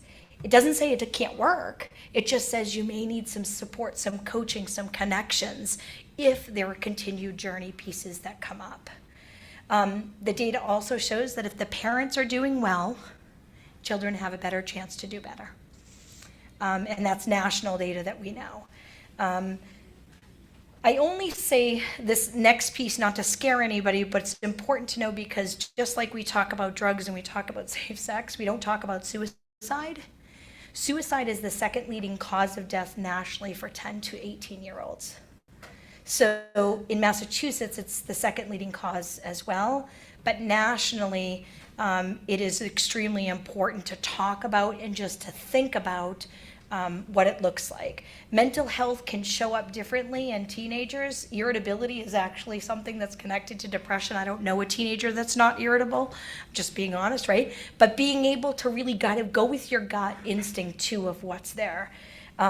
Grief is very important, and we know, and there's data and studies coming out. I don't know if anybody's here from Texas, but I will shout out to Texas. University of Texas is actually looking at grief and grief after COVID, and there's data that's coming up that's showing that if grief is not dealt with, it will have double the amount of impact on someone doing well compared to physical or sexual abuse. So I just want to pause when we think of our journeys with kids with medical needs or kids that have mental health needs, right? So if we know that, again, I want to really lead you to that prevention and intervention to be able to get the support that you need. Medical trauma, I'll just say, many of you go to the hospitals, visit the hospitals as needed. I think, just to kind of touch on Penny again, we know, and the data shows, that 80% of medical procedures are delayed or denied for individuals that have significant intellectual disabilities or other medical needs. So the advocacy needs to be raised higher a little bit more in that. And we also know that any longer than 48 hours in an emergency department creates trauma. So being aware of that. We have a boarding issue across the country of people not getting where they need to get to receive medical attention. And that's not to blame the medical field, it's just the awareness of we're overwhelmed, right? So really thinking about how you support that. Also in the medical piece, and I'm going to do a breakout this afternoon, and I'm really going to talk about wherever you want to kind of guide the conversation, but medical trauma is a real thing when it comes to mental health and well-being, and it's an important piece to talk about in a whole family situation. So some things that can happen is the isolation, parents and siblings being split up, right? Like who's at the hospital with your loved one, right? How many kids can go in? Is there limited contact? Where is that connection? Several people in my village, they receive care from different states and different hospitals, right? So again, thinking about how do you plan for that impact on both parent and siblings? Really thinking about the short-term emergencies versus the longer stays, and also the testing and the waiting, again, going to the trauma that can also happen specifically there. So we're going to get to survival, right? Because survival and resilience is what all of you know. And resilience is going to be the piece that continues to connect you. In this survival and kind of pushing the survival, turning to support, if you do not know, and of course you're here, so you have peer-to-peer connections, but it's important to keep those peer-to-peer connections when you're going back home. Who do you have on text? Who do you have on social media? Who are you emailing? Are you doing a Zoom chat with people to keep connected, even if it's for 15 minutes? We often talk about mental health being the hidden illness, and often it's not the casserole illness. I would embrace the same piece that you mentioned as far as deliveries of food and comfort foods or items is important. Take breaks when it's needed. I had a mentor that said to me, when somebody makes an offer and you deny it, you're denying their gift to you. So saying yes more than you're saying no. Think about who's on your list. that can do that fact checking with you because you're exhausted, and someone other than your partner, right? So that you can have other people to support you, not just one. Make a notebook and have a we call them the fact checker friends, right? Like, I thought you said this test was going to happen, or what's needed next. Communication is going to be a key piece in planning with your family, your children, and supporters. And I constantly go back to this: pause, plan, and practice. The pausing and the planning, it's impossible to plan if you're exhausted, right? As caregivers of unique kids, that's where we push ourselves through. But really to stop and think about that. So in my closing reflections, I'd offer you a few pieces that have helped me that I hope help you. Create your village, my village that are typically in the green. I went to Detroit and I met all of those individuals with other family organizations. So they're all across the country. The photo to the right, I was in Albuquerque, New Mexico doing some advocacy. Again, parents from all over the world talking about different things. We had held a prom for our kids with significant needs and just had a fun party because we deserve to have parties and do what we need. And we didn't just invite our kids that had medical needs, it was their siblings, it was their friends, it was inclusive. And then I had two good friends that continue to be in different time zones. So I always have a friend in a time zone that I'm not waking up. But that was important for me to have because my 2 o'clock phone calls or my midnight phone calls were definitely needed. Everyone has mental health. I would encourage you to have those conversations, everyone in your family, putting them, I love on the tech pieces, like having the emotions, having the different pieces, having the sense of humor, right? Having that connection that was really there, but having the conversation. I continued to have the conversation with my dad, even though he couldn't understand mental health. And it wasn't until maybe a week, and he just recently passed away, that he said to me, I really have never figured out what you do for work, but I know you talk a lot and you help a lot of people. And I thought, okay, you know what? I'm going to take that gift and continue that piece. I am going to tell you, this is my child that said that he was in the minute kid when he was 4 years old. Now I have his son who's 4 years old with me. We talk about special time, whether it be 5 minutes. It doesn't have to be complicated. I allowed one child to sleep in the living room with me because we couldn't leave the home, right? But then they could have movie time. They could have all the extra snacks, right? Just different things to be able to connect. One kid to swim longer with me in the pool while the other kids came back. Special time is important time for not only your children, but if you're in a relationship, figuring out how to be creative in those date nights and those connections. And it can be anywhere from 5 minutes, and it can be that weekend away. So there's so much about self-care, which I really appreciate, but we're changing it to soul care. What does your soul need?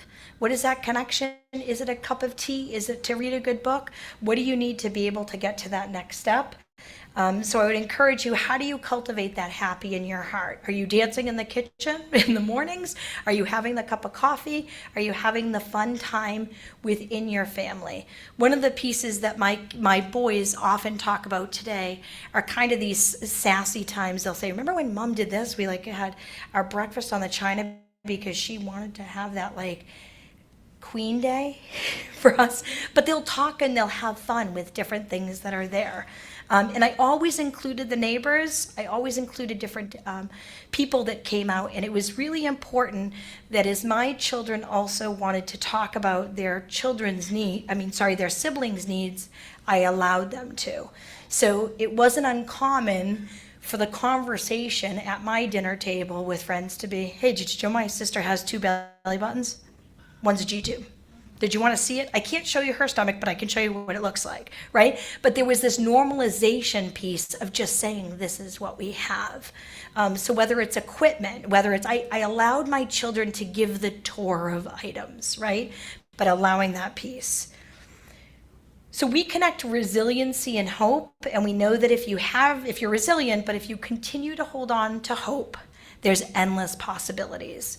So once you choose hope, anything is possible. You just are going to go through this and make those connections. And then I would leave you with,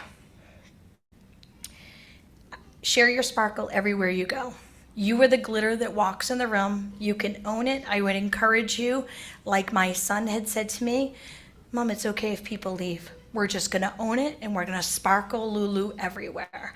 So I encourage you to not ever stop and not go to places, but to actually give your glitter and sparkle everywhere, because you're going to teach other people that next step. And the last thing that I will say is that I didn't know of this specific genetic disorder until there was a link of a friend to another friend that got me to Emily and Dan.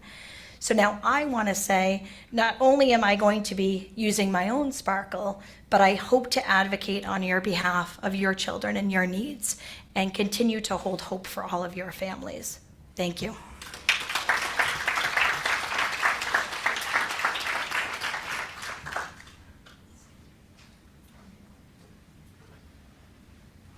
Thanks so much, Mary. Appreciate those notes and insights.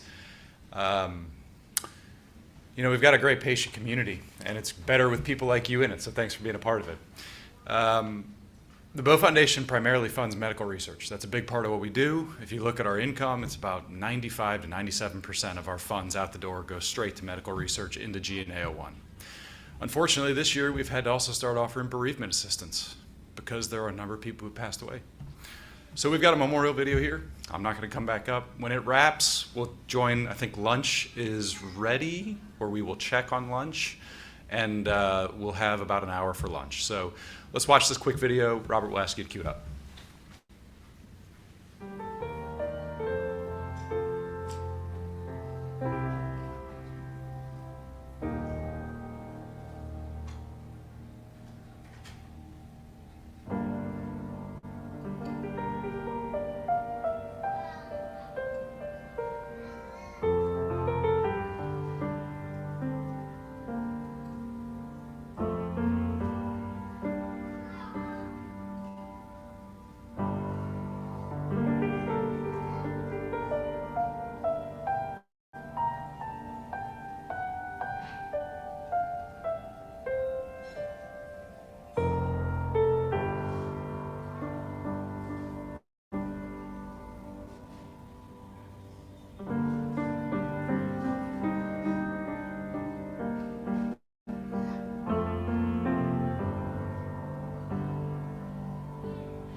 Recording stopped.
Thank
Is that one not going up now? Let's find out. That was my next question. These things,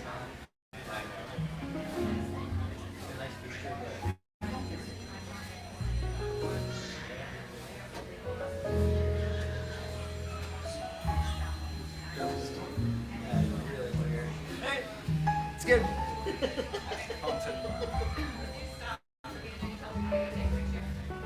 So where are we doing the picture?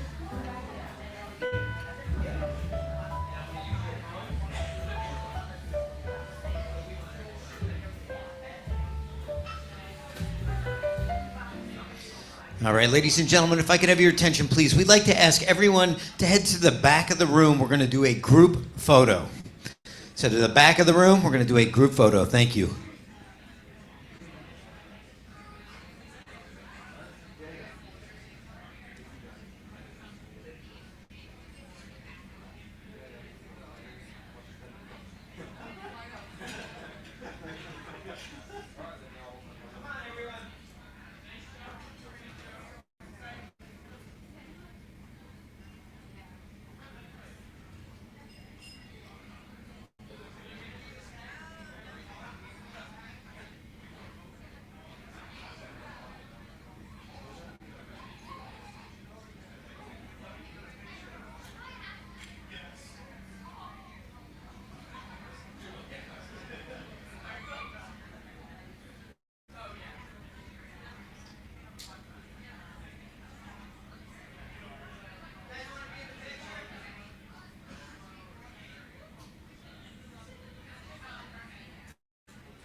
balance hands, I think, for now. And then once we go to Q&A, we'll group at least one off to the audience. Okay. So we're going to give you 1 and 2. We're going to give you 1 and 2. We're going to put 3 and 4 on stand. Okay. Yeah, let's turn off the, we'll do this for the panel. Have slides there? No, we're not going to come over one part of that. There's a few slides at the beginning just for bio. What's that? Well, we'll use it after we do the bio, the intros, let's go. Okay. Yeah, as long as we have them forward enough, we're sure fine. Kind of like where we line him here, and he's in a good spot. Yeah, we might move it back. So what we'll do is we'll show the bio slides, and they're good. Okay. All right. I'm trying to figure out the best flow.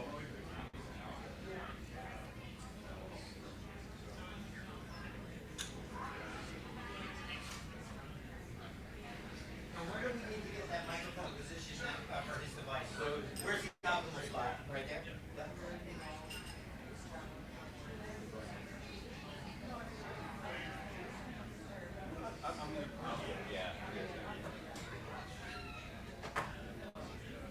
All right, so one stand will be here.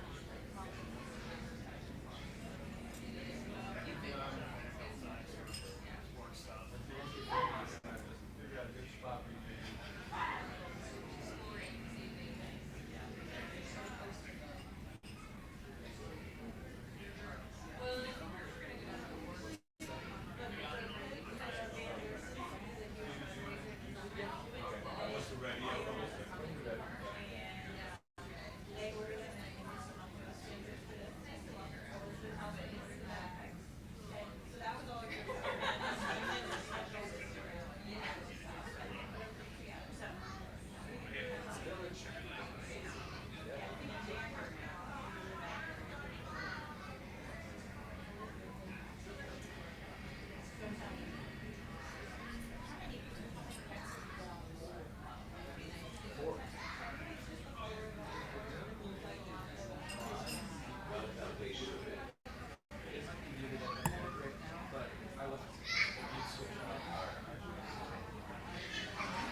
Okay, if you two share a mic.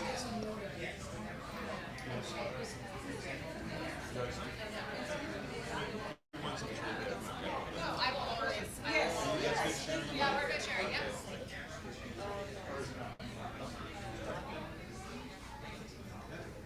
Ready, Dan? Yes. Okay. Well, I'm really excited for the afternoon conversation. It doesn't need much of a wind-up. We've got an all-star panel here. The topic of the afternoon general session is really a conversation about inclusive education. And Recording we've in got progress. a great amount of experts who live it each and every day. We've obviously got Dan and Samuel Habib. We've got Alice Fox, co-chair of the Bow Foundation, and her son James. Then we've also got Soraya, and she is a parent engagement specialist with Broxton Public Schools. We've also got Emma, who is an elementary school principal at Boston Public Schools. So I appreciate each of you being here. Dan, I'll turn it to you to walk us through it. Great. Thanks, Stephen. Hi, everybody, again. If we could go through the PowerPoint slides, I just want to do a little more introduction on each panelist. We have an amazing panel here today. You kind of met me and Samuel yesterday and through the film, so we're not going to do extensive introductions, but you can pass this slide. Dan and Samuel, we're filmmakers and residents of Concord, New Hampshire. We do a lot of work around inclusive education nationally. So Emma Fialka-Feldman, who I've known for a lot of years, at least 10 years in various capacities. For over a decade, Emma has worked in the Boston Public Schools, teaching in inclusive elementary school settings, mentoring aspiring teachers, and designing curriculum in both literacy and math. Most recently, she's the proud principal of the Roger Clapp Elementary School in Dorchester, Mass., a full inclusion school serving students from age 3 to 11. She's presented nationally about the importance of inclusive education and how to lead this work with compassion and equity. So thank you, Emma, for being with us today.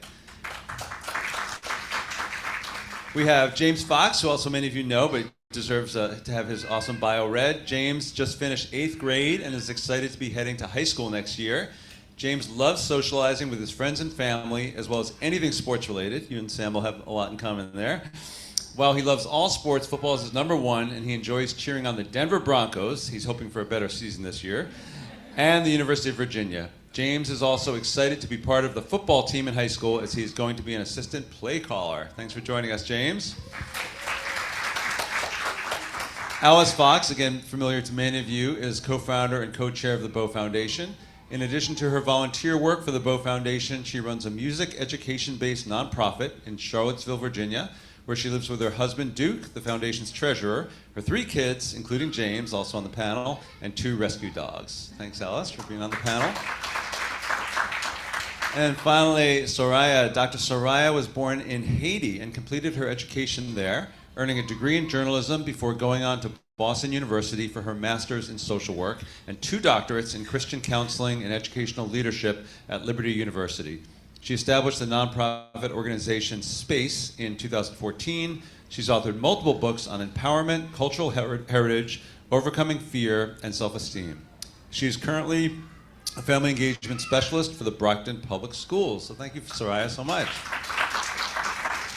So the way the structure of today's panel is, we've all had some really great pre-conversations, so we have a lot to talk about, but we also want to create a lot of space for conversation, both for the people here in the room and people joining us virtually on Zoom.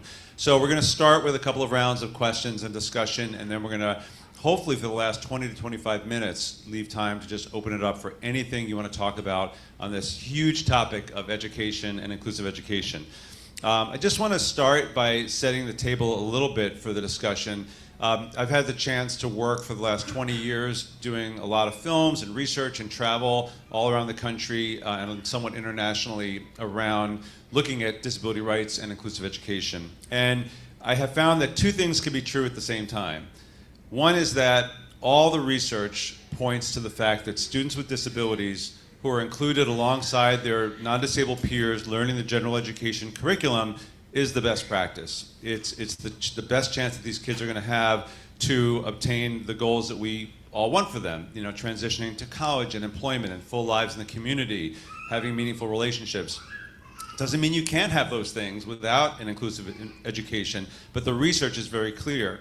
At the same time, a lot of schools do not make it very feasible for families to have that experience. There's a lot of schools in almost every community in almost every part of this country and internationally that push back really hard or that don't consider the standard best practice, including kids with even very complex disabilities like most of our kids in general education classes. So that's just something to kind of frame this discussion. So we wanted to make this discussion very honest about the ups and downs, the challenges, and the realities of inclusive education. We also know that in the States and hopefully in many other countries, this is very much supported by law. The Individuals with Disability in Education Act, as we heard earlier, is very strong in its support for inclusive education. So this really puts a tremendous amount of pressure on families to be advocates and sometimes to be like pioneer warriors in their school districts if they truly want inclusion, because the schools may push back at every juncture. And they also, I think, are going to be families who do have the opportunity to have their kids included, and it just doesn't work out for whatever reason. And it's also not an all or nothing equation. Inclusion isn't 100% or zero. I've heard parents say that by having my kid have 2 or 3 hours of more self-contained or a quieter classroom environment, it allows them to be successful for the other 3 hours. Or a student may spend a year in a special education type focused school and then decide to come back to the general education school, right? So it's a malleable reality. So I hope that creates some kind of framing for everybody, and we really want this to be an open dialogue. So we're going to start with Samuel sharing a 3-minute video he put together about his own experience with inclusive education, different from what you saw last night in the film. So if Samuel, if you want to go ahead, we're going to cue this up and play it. This is your 3-minute kind of description of what school was like for you in high school, and particularly. I've been in regular school and classes since preschool. I was pretty nervous about going to high school, but it was awesome. One day a girl at school that I like asked me to eat lunch with her. I got so excited that I kicked my feet out and broke the footplate right off of my chair. My favorite class in high school was street law. My teacher was Mr. Boseman. He was funny. The class was really interesting. We got a tour of a police station, a county jail, and had a mock trial in an actual district courtroom. A lot of the time I worked on class assignments with my friends either in person or on Google Docs. I always have my Toby device for social and academic communication. The teachers for each of my classes give us a list of key vocabulary for each unit ahead of time for my Toby communication device. That way I can use the words for homework, tests, and contributing to class discussions. When I was still in high school, I was part of the school TV station called CHS Life. I did the Red Sox and New England Patriots report each week. I was also on the yearbook staff and the school newspaper. I took photos on my iPhone and did interviews. I was a member of the Be the Change Club. We organized multicultural events at the school and welcomed new Americans who moved to Concord. Since freshman year, I helped lead our team check-in meetings with a PowerPoint. Here is an example of the PowerPoint that I would make in advance with my special education coordinator. Each of my teachers would talk about what is going well and what could be improved. I played unified soccer, basketball, and track. Unified sports teams are made up of students with, and without, disabilities competing against other schools with unified sports teams. I graduated from Concord High School with the regular high school diploma. I am in my 4th year of college at New Hampshire Technical Institute, which is the local community college. I have been taking one college class a semester. My favorite class so far was mindful communication. We learned about meditation, how to be present in the moment, and the importance of listening when communicating. I am about halfway towards an associate's degree in liberal arts. I am proud of what I've accomplished in school so far. I am thinking about transferring to a 4-year college in the future. So that was Samuel's kind of scene setter for his own educational journey in 3 minutes, so quick, but we're really proud of the work Samuel's done. Samuel is actually co-moderating this panel with me. So he's going to be asking some questions, and I'll be asking some questions. But Zamel's also a stickler for details, so he wanted me to correct that he no longer uses a Tobii communication device. He's moved on to a grid pad in case people are interested in the specific device Zamel's using. So Zamel's going to ask the first question of Emma, and then we'll kind of go through the panel and ask some questions as we go. So Zamel, you want to hit your button and go ahead and ask?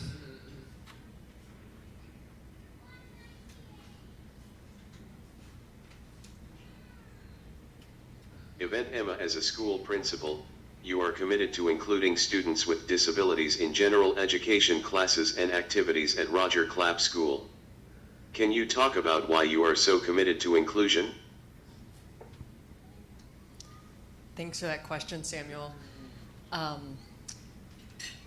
I wear many different hats like all of you, so I'm going to share a few of those hats because that's the answer to this question. I am the sibling of an older brother with an intellectual disability. He's about to turn 40. And when I think about, Dan, your opening remarks about the history and research about inclusive education, that was his journey 40 years ago. And when I look at the wide range of ages in this room and particularly see younger folks thinking about what does it mean for your child or your brother or sister at this moment, thinking ahead to 40 years. So I'm a sibling first and foremost. It's really important to my brother that I say that I'm the younger sister. We grew up in Michigan. My parents fought for my brother to be fully included when they were figuring out where he would get the best services. One of the primary decisions early on was which classroom has windows in it. And we know that the legacy of segregation for individuals with disabilities often means the basement, where there isn't anything that signifies what dignity means. And one day my brother came home when he was in first grade and he said, I want to go through the same door as all my other friends. He was in a segregated classroom. And that jump-started what became, for, like I'm imagining is true for many of you, this family fight over and over and over again about how do you make sure that this individual feels a sense of belonging, dignity, ability to grow academically and socially, and realize that as much as my brother was going to change, it was mostly about how the rest of the world was going to change to see who he was. I became a teacher because I wanted to make sure that siblings were able to see their brother or sister valued in school. And so I moved to Boston, did my teaching program, and started working in a full inclusion school and realized that this was really hard. It's one thing to believe in it deeply, and it's another thing to do it every single day.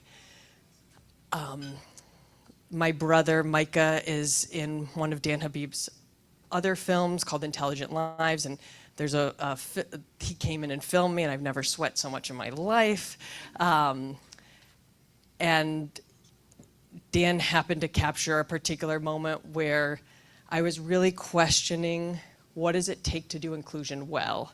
I had a student with Down syndrome in my classroom, and when I looked at her, I looked at my brother, and I said, oh my goodness, I'm failing her every single day. And the gift of community is that community tells us how to pause and reflect. So I went home and watched videos of my brother at that age. And I was like, oh, Micah's grown over time too. How he was when he was in second grade is not how he is when he's in his 30s. He was running around and leaving the classroom and talking at a pace that was hard for other people to understand. And then I realized that I wasn't going to do it well, but I was going to be creative. I was going to partner with families. And I became a school principal because I believe that many folks in school administration don't know much about special education. And as much as principals care deeply about all kids, unless you believe that all kids actually belong in your school, you're missing an opportunity to do that well. And so for the past 3.5 years, I've been the proud principal of a full inclusion school. So I share a little bit of those pieces just as a way to say, like, Why do I do inclusion? I do it because the individuals like my brother deserve to have a great education with high expectations and high supports. I do it because I want teachers to know that they can make mistakes. They can come into my office and cry about the miserable things that have happened, and we can be honest and figure out what we're going to do the next day. And I want to do it because families like yourselves deserve to be heard and valued by the folks that are educating your children. And it doesn't mean we do it all right, but I wanted to have those mindsets as I think about the value of inclusion. Thank you, Emma. Extremely well said. Thank you. And Micah made sure we got a selfie together for this event. He said, "Don't forget to get a picture with Emma that you could send me," which we did. Alice, we really wanted to have a broad perspective on this panel and a variety of perspectives, and you've had an up and down journey, you and James together and your family, with inclusion and inclusive ed, and you've had to make decisions along the way that I'm sure were hard. Do you want to share a little bit about that journey and the decisions you've had to make? Sure. Oh, it is on. Okay. Yeah, I mean, I think that, so in 2019, we made a decision. The school that my kids had gone to, I have 3 children. James is my middle child. He has a brother 2 years older than him and a sister 2 years younger. And the school, at the very basic level, was not wheelchair accessible. It didn't have, it was an old school that it was wonderful, but we could not make it work. And so as a family, we decided to actually move to a different county where all of the schools were designed fully accessible. And so at the very basic level, that was a big change. All of my kids were affected by that. Our family was affected by it. It turned out to be the best decision we made. They were all very happy, but I think it can be scary thinking about moving schools, especially with other siblings, and I'm really grateful we did it. I think that, would you say that your brother and sister are also happy we moved schools? Yeah. So I think for us that was a big moment of that decision, but it's been easier since then. And just to follow up to that, once you moved to that new district, did you find that a vision of inclusion that you had was possible? Were there still challenges? What happened at that point? I mean, there's always challenges, but we found that the communication was wonderful. We were able to talk to the school. James was really able to make these decisions of what he was interested in, the classes that he wanted to participate in, like go to all the classrooms that he chose to go to. But he also decided that math and English sometimes were easier to do in the classroom where he had more support and it was a little bit quieter. So to us, and I think for what we think about when we think about inclusivity, is that the child has a lot of say in what their education looks like, and I think that's a really important part of the journey. Is sometimes, I mean, James probably would not opt to take math or English if he didn't have to. He'd probably take PE the whole time, but no, I think having them be a part of that conversation is really important. And just before I have Sam ask a question of James, I'll add on that point that, again, I learned a lot from going around the country and learning from all these other schools and families, and there were many pioneers who came before us that taught us things. And one of them was to have your child at their IEP meetings as early as possible. And Samuel and Betsy, of course, is here today. The two of us, invited Samuel with the school into your IEP meetings starting when he was 3, even for during that transition, even for just part of the meeting, even to just show like the artwork that that you've done, just to set the tone for the meeting. This is a child that we're talking about. This is this beautiful life. This is not a stack of papers and folders. And then you continued to be in your IEP meetings right through elementary school, and then in middle school started co-leading the meetings, as you saw through that PowerPoint. And I'm a really huge advocate, we are as a family, of student-led or co-led IEP meetings. It changes everything when you have the students starting to play an active role in their meetings, and especially the engagement that they have in the meetings. So Samuel has a question for James. I think James has prepared an answer for in advance, if that's accurate. Yes, but so we're newbies at the panel, so I think I know where the microphone is. Just put it right behind lower part. Okay. I think you'll be okay. So yeah, I think we're good. Yeah. Okay. All right, go ahead, Samuel. You can ask a question, then James can answer.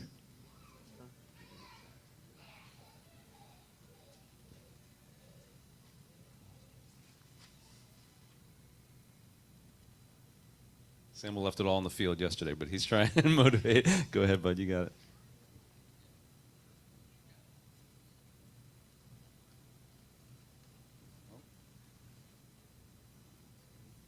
James, what are some of the challenges you've experienced at school?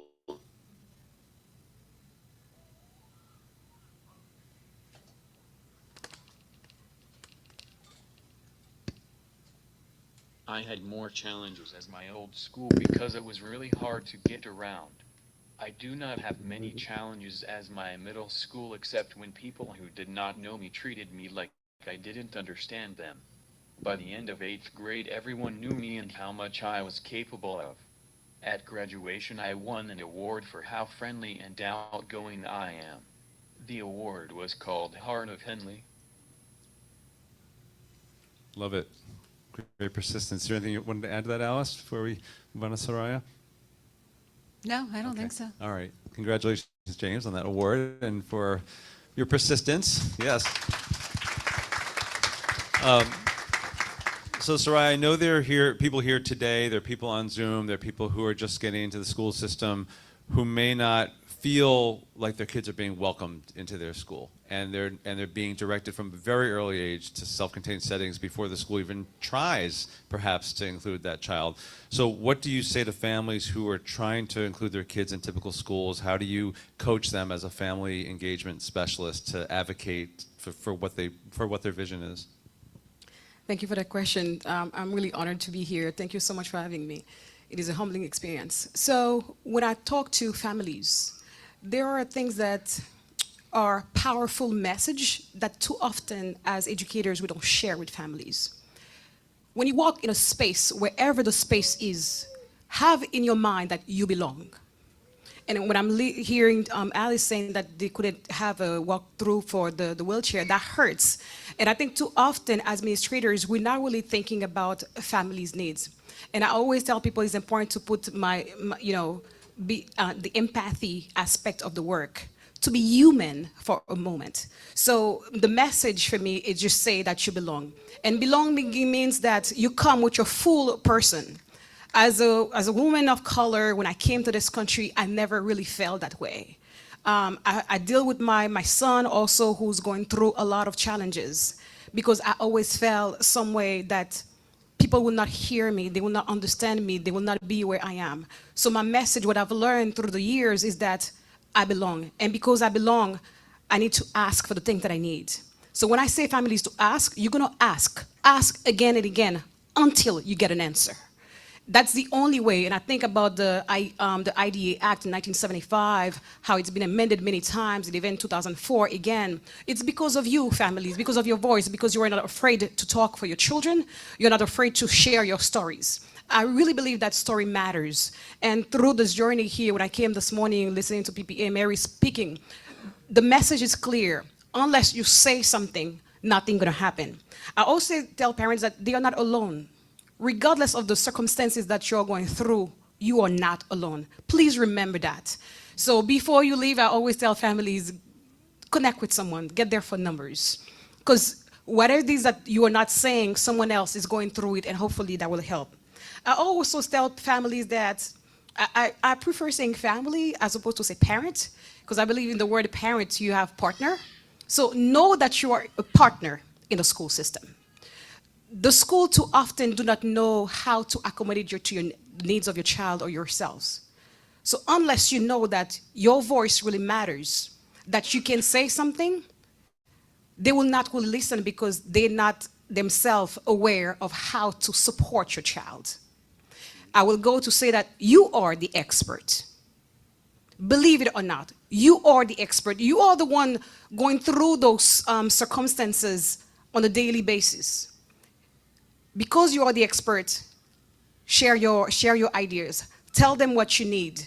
And before the school starts, talk to someone. As a family engagement specialist for the Brockton Public School, my pride is the fact that I have the chance to listen to families. Because I believe their story matters. Because I really believe their children matters, as we see in this is not just a stack of paper, really. It's a human being that we are dealing with. So I think we need to go back to be human again, sensitive to others, and just be present, as I believe Samuel mentioned. And when it comes to the message or strategies, I feel that, as they say in the EDA Act, every child has a right to an education. It's a right that you have. It's not because it's a favor. It is your right. And those laws are there for a reason, not just to sit there, but to be active. And as we are moving forward in saying what we need and saying that we belong and share our stories, this is the only way that I think we can really move the needle and actually have the respect, really, that everyone truly deserves. Thank you. Thank you, Soraya, for your passion, eloquence. So wonderful to hear. I'm going to ask a question of Emma in a minute, but I want to remind folks that these are all being recorded. Like, there's so much good information that I'm having trouble processing it all, so we can rewatch this if you want, because it's going to be recorded and distributed by the Bow Foundation. But Emma, I think question for you, and then Samuel has more questions for James and Alice. I think one of the challenges for a lot of families is they don't know what it could look like to include kids with very complex disabilities and communication challenges and mobility challenges and health challenges. And again, I feel fortunate that I got to see that happening in a lot of schools, and you're a principal doing that. What are some of the practices in your school that enables students, even with quite complex disabilities, to be included? What are the educational practices and other practices that you could highlight? I want to refer to what Samuel, like the presentation video that you shared, Samuel, about what your journey was like. There's a part that's like, I want to take that back to my staff. And the piece that is most important is endless creativity. It's exhausting to do that all the time. It doesn't mean we always get the solutions that we want. And how do I, as a school principal, create conditions so that my teachers and staff can be creative in a system that is rigid, that is not designed for nearly everyone, but particularly kids of color, particularly kids with disabilities, particularly kids who speak multiple languages. And we're all trained to live in that box. And so the gift of having folks who don't live in that box is that they challenge us to be creative. And often our graduate programs to become folks in education don't teach us to be creative. And I hear in the example that you shared about your family moving, in many ways that, like, I see as there's a deep sadness that you all had to move. And the creativity that it takes and the courage it takes to say, like, we're not going to do that fight here because they're not creative enough to figure that out, but we're going to do that somewhere else. When I became a principal, I actually had Lydia Brown, who was in the Right Ahead that you interviewed, Samuel, present to my staff, because first and foremost, staff have to have a vision of who belongs in our community.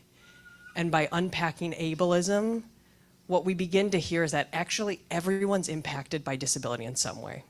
You know, the art teacher raises her hand and shares, like, oh, I used to visit my older brother who lived in a group home.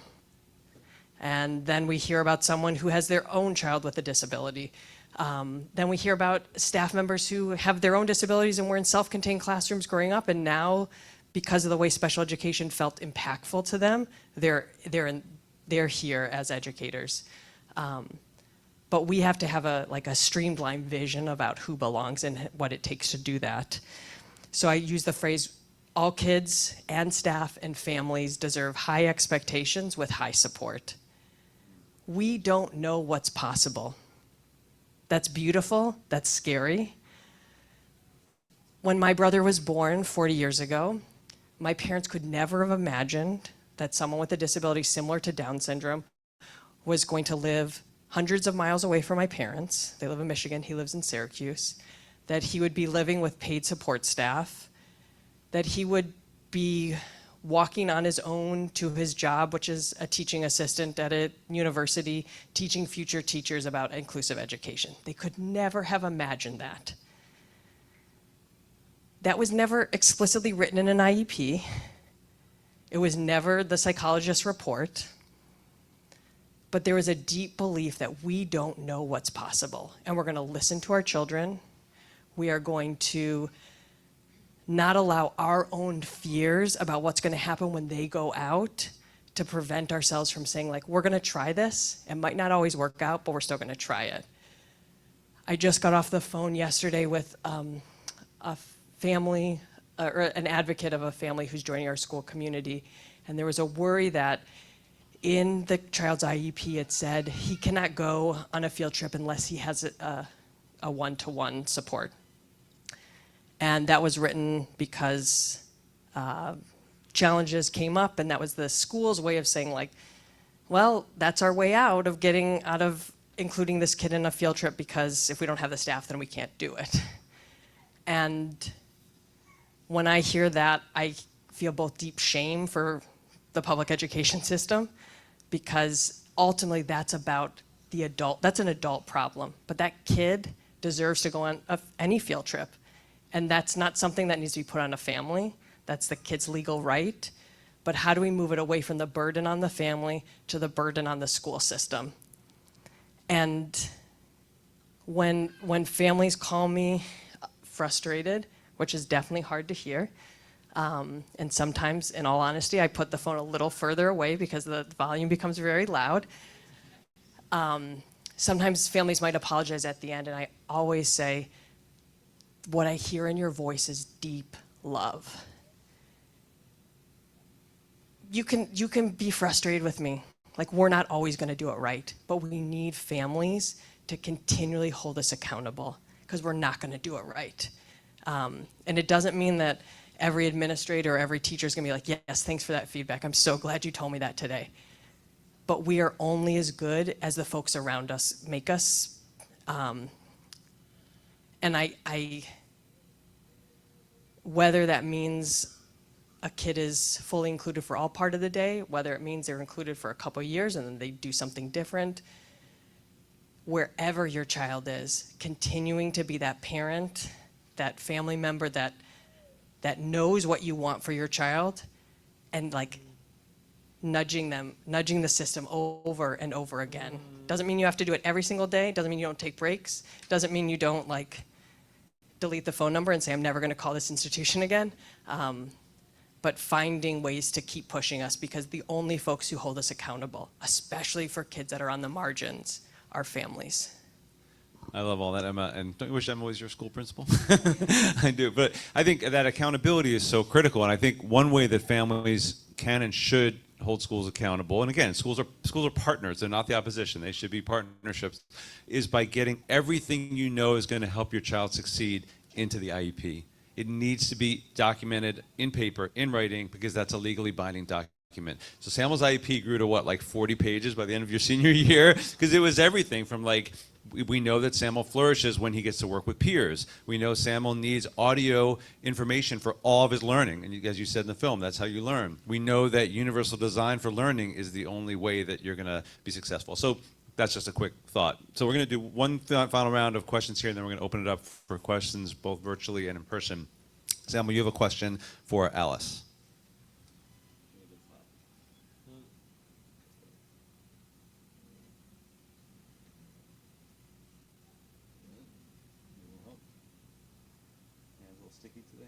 Alice, now that James is in a school that is working well for him and your family, can you talk about how your family works with his school to help James feel happy and successful?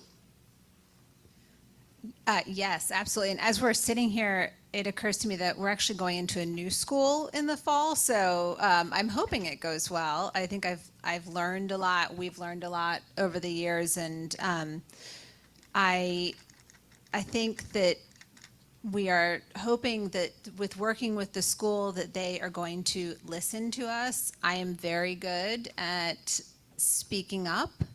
I think it comes down to having a really good relationship with the teacher that is sort of the primary teacher, but also getting to know the other teachers in the classrooms that they are going to.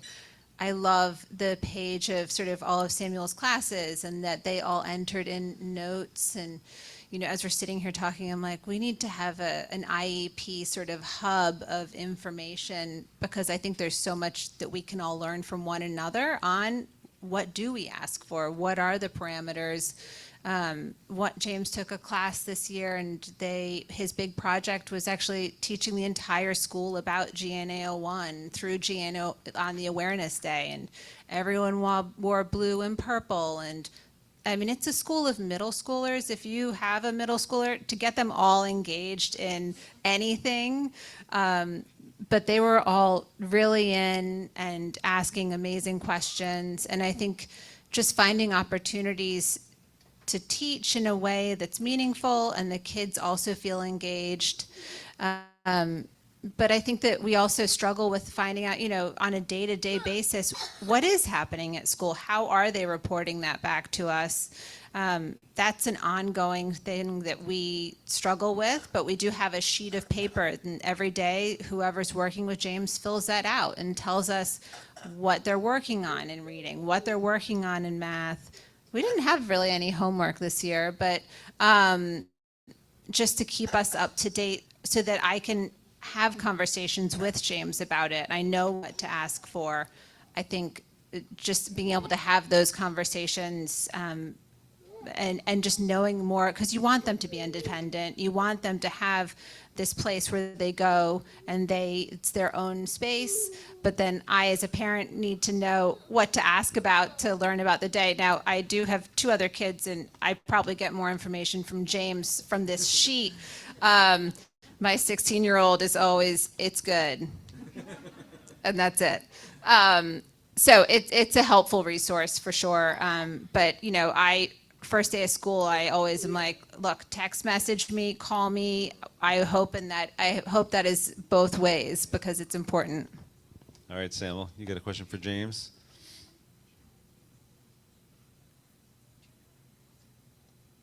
James, you're ready to answer once the question comes?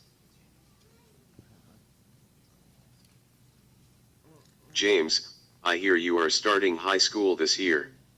What are some classes you are most looking forward to?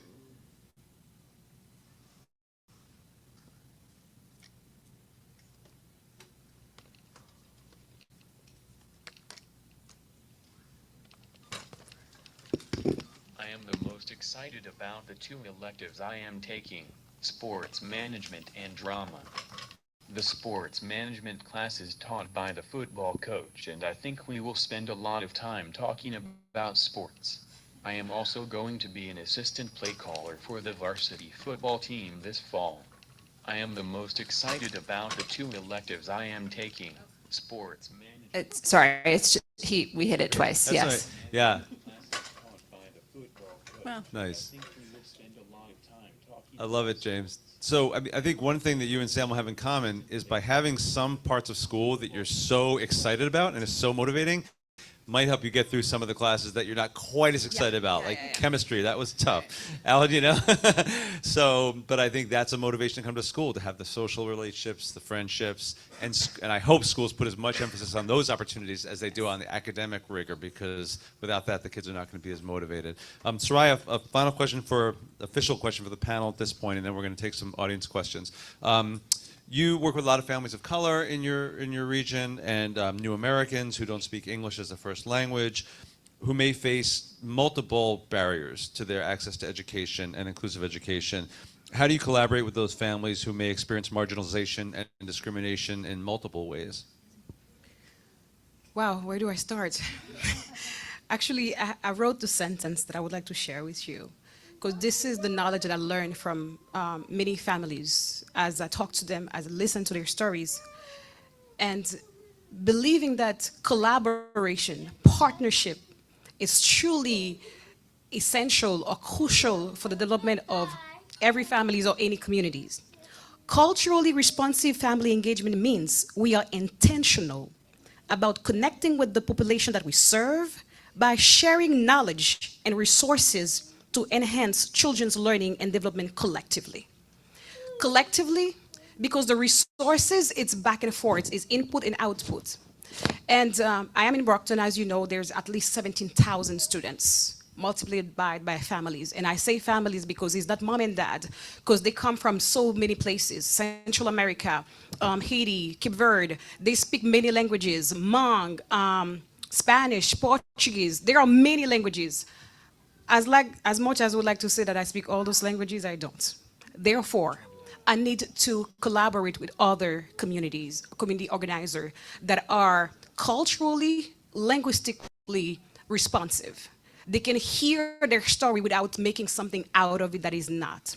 So I believe that as we are doing that, we tackle that idea of the Maslow hierarchy of needs, right?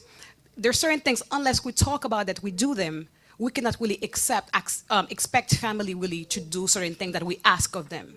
There's a story that I failed to share earlier about my son. When I said that you need to ask until you get an answer, I receive phone call on a daily basis. And every time that I receive that phone call, I see the school, believe me, my anxiety level goes high, and I'm like, what is it again? And I've learned that sometimes they assume a few things about our children. And I'm just fortunate that I can hear Samuel James' story. They have dreams. They also have hope also for themselves. And unfortunately, sometimes the school downplay their wants and their needs. My son doesn't function well if he's not drinking water. And that was the first email that I sent to the school. Allow him to get water. And sometimes they allow rules really to take over the humanity, the things that our children needs. And I just asked that question. Did you allow him to get some water? What did they say to me? The rule is at a certain time they can't. It doesn't work like that. So do not call me unless you do your part. And that's what I'm saying. We just need to talk. And believe me, they made that little change. It seems little, but it makes a big difference. The phone calls were very small. Families who are coming to the district right now, when it comes to size of their problems, it's really maximized because there are so many things that they do not have. Think about the trauma that they go through, even coming to this country. They are traumatized on a daily basis. As I listened to Mary speaking earlier in terms of mental health, the need that they have because of the challenge of the trauma they went to back home, now coming to the district that they have to learn to adapt to so many other things that they not choose to. Also to adjust, really. I recall when I came here, I didn't know where to take the bus, and where to go. It is a challenge overall. So I believe that as we support families culturally and respect them, as I mentioned earlier, and give them the resources that they need. One thing that I do when I have workshops tailored to needs that they have. How to navigate the school system, how they understand. Maybe they don't know the terminology in terms of, the IEP, LRE means this, least restrictive environment. This is not what matters. It's what really they need for their children. I also believe, I also mentioned collaboration. The Federation for Children with Special Needs, it's an amazing organization, and they are also the reason that I'm here. They really push families to know what they do not know so that they can enter a space. When they do come, they know what to say. I encourage family to always go with someone who speaks the language, because sometimes the language that they are speaking is not because of you don't speak English. It's because just the terminology are so hard for you. You just don't understand what's going on. You went to the meeting, yes, but were you there? You were there, but you didn't get it. Everything is here. So I think it's important that we are go to basic. Just be human, as I mentioned earlier. Empathy really goes a long way. The language support, they didn't need it. Maya Angelou said, surviving is important, but thriving is elegant. I think it's time for us and the school, the community to come really together so we can elevate family's voice in a way that we see our children flourish. We see that the dreams come from dreams to reality. So my job, I have a lot of pride in my job because it is the most humbling experience for families to come and speak their heart to you and share their dreams with their families. And again, I am truly honored to be here to listen to not only the stories, to hear the movies, and also to appreciate you and say thank you for not being afraid to just be present and claiming that space that too often people will not ever give to you, but to know that you deserve it. Thank you, Soraya, so much. Thank you for your passion and your work. We so appreciate it. So we have maybe 15 more minutes, I think. We started a little late, so if we go 5 minutes late, to answer any questions. So are there any online that you want to start with? Or Yeah, do we let me wanna- start And there. then we'll make sure to get you a mic for your questions in person. First question, feels like we've talked a lot about public schools. Thoughts on children in alternative schools, private schools, who might be willing to accept children with disabilities? If anyone has experience or thoughts on that, the question would be interested in feedback there. I'll make a quick point, and then we can, anyone else. You know, private schools are not beholden, in the United States at least, to the same laws as public schools around IDEA. So you will not get the rights that you have in a public school in a private school. That's just extremely important to know. And you may not, they have no obligation to deliver occupational therapy, physical therapy, speech therapy. You know, some if it's an out-of-district placement, that's different. If it's something that the district supports and enables. But that's one point. Does anybody else want to add to that? I mean, for us, it's the same thing. I know that if the school doesn't have the ability to support the child, they will sometimes, we have, you know, a Virginia Institute of Autism. And so if the school doesn't have the ability to support the child there, they will actually pay for them to go to that school. But I think, at least for James and his needs, we have always been, like, we feel like public school is absolutely the right place for him as far as support goes. I have heard and seen powerful examples of inclusion in faith-based schools. And like public schools, it's about who's willing to be in the space and to be creative. And sometimes, depending on the level of need in a school community, going to spaces where the level of need is not as high allows for folks to be creative, because the intensity of other needs aren't taking up other time too, if that makes sense. And so I just want to make like a little plug for that, and there's examples of that, particularly in the Catholic schools and Jewish day schools. Yeah, that's a great point. I've seen that in South Carolina, for example. The Catholic schools are among the most inclusive anywhere. There's another question online from a GNAO1 patient in preschool. He says, I'm sad my friends are going to different schools. They're going to kindergarten after preschool. Do you have any advice or thoughts?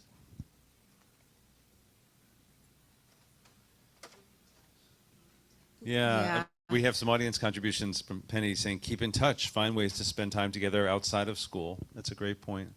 Yeah, I agree. Just, I think getting together, and I mean, unfortunately, I think that's pretty typical for all kids. We do transition to different schools, and I think that is, yeah, it's difficult, and you plan play dates. Do you agree with that, James? Yeah. Emma's smiling in agreement. Yeah. Looks like James is too. Penny, I think, had an in-person point, so let's get you the mic. Just one thing, I know we're advised in Australia, when you have an IEP meeting, take a silent note taker with you. It's enough to be there with your child and just listening to what they're saying and trying to contribute, and then go have a coffee afterwards with your friend who's taken all the notes. So silent note taker is a good point. And Emma, just with the creativity. Oh, good. Just with the creativity, I think that's an excellent point. And James, when my son started high school, the PE master, physical ed, said, I don't know how he's going to do sport. By the end of year 12, he did rugby, everything. So the creativity is the answer. And the swimming carnival in the raft, ran the race every single year, couldn't swim, but he was in the raft and the PE master was pushing that. So there was no excuse. Al was brave enough to be in the raft though. Thank you, Penny. Who else in the room, or this right in the middle there? We'll get you the mic. Hi, I know we've talked about this before, but when you say inclusion, are you referring to a typical classroom setting for Samuel, or an ICOT classroom with an integrated kind of 50-50, could be with typical functioning, and then other kids that 50% have IEPs? And then I have a follow-up question with that. I'll answer, and others may have perspectives. Every state has different ways of defining these things. Like in New York, they talk about 12-1-1 classrooms. When we talk, the federal definition of inclusive education is that a student spends at least 80% of their day in regular general education settings alongside typical kids. Now, you might have 5 or 6 kids in that classroom with IEPs and 18 without. You know, it's going to vary. But Samuel's experience for the most part was in general education. There were times in high school, right, when you had really struggled in math that we, as a team, including Samuel, decided, I don't want to be in a regular math class. I want some individualized instruction. But that was Samuel's choice. And I think that's also an important thing, especially as kids get older. So that was our experience. But again, we started in a school district that was very positive about inclusion and had some very good structures in place. So they had like 70% of the way there, and Betsy and Samuel and I advocated to get them to the 90 or 95% that we wanted. And that was an advantage. And I know a lot of families don't start with that general foundation of inclusive education beliefs, and that makes it so much harder, and it makes people move and do things like that. Does anybody else want to add to that question or not?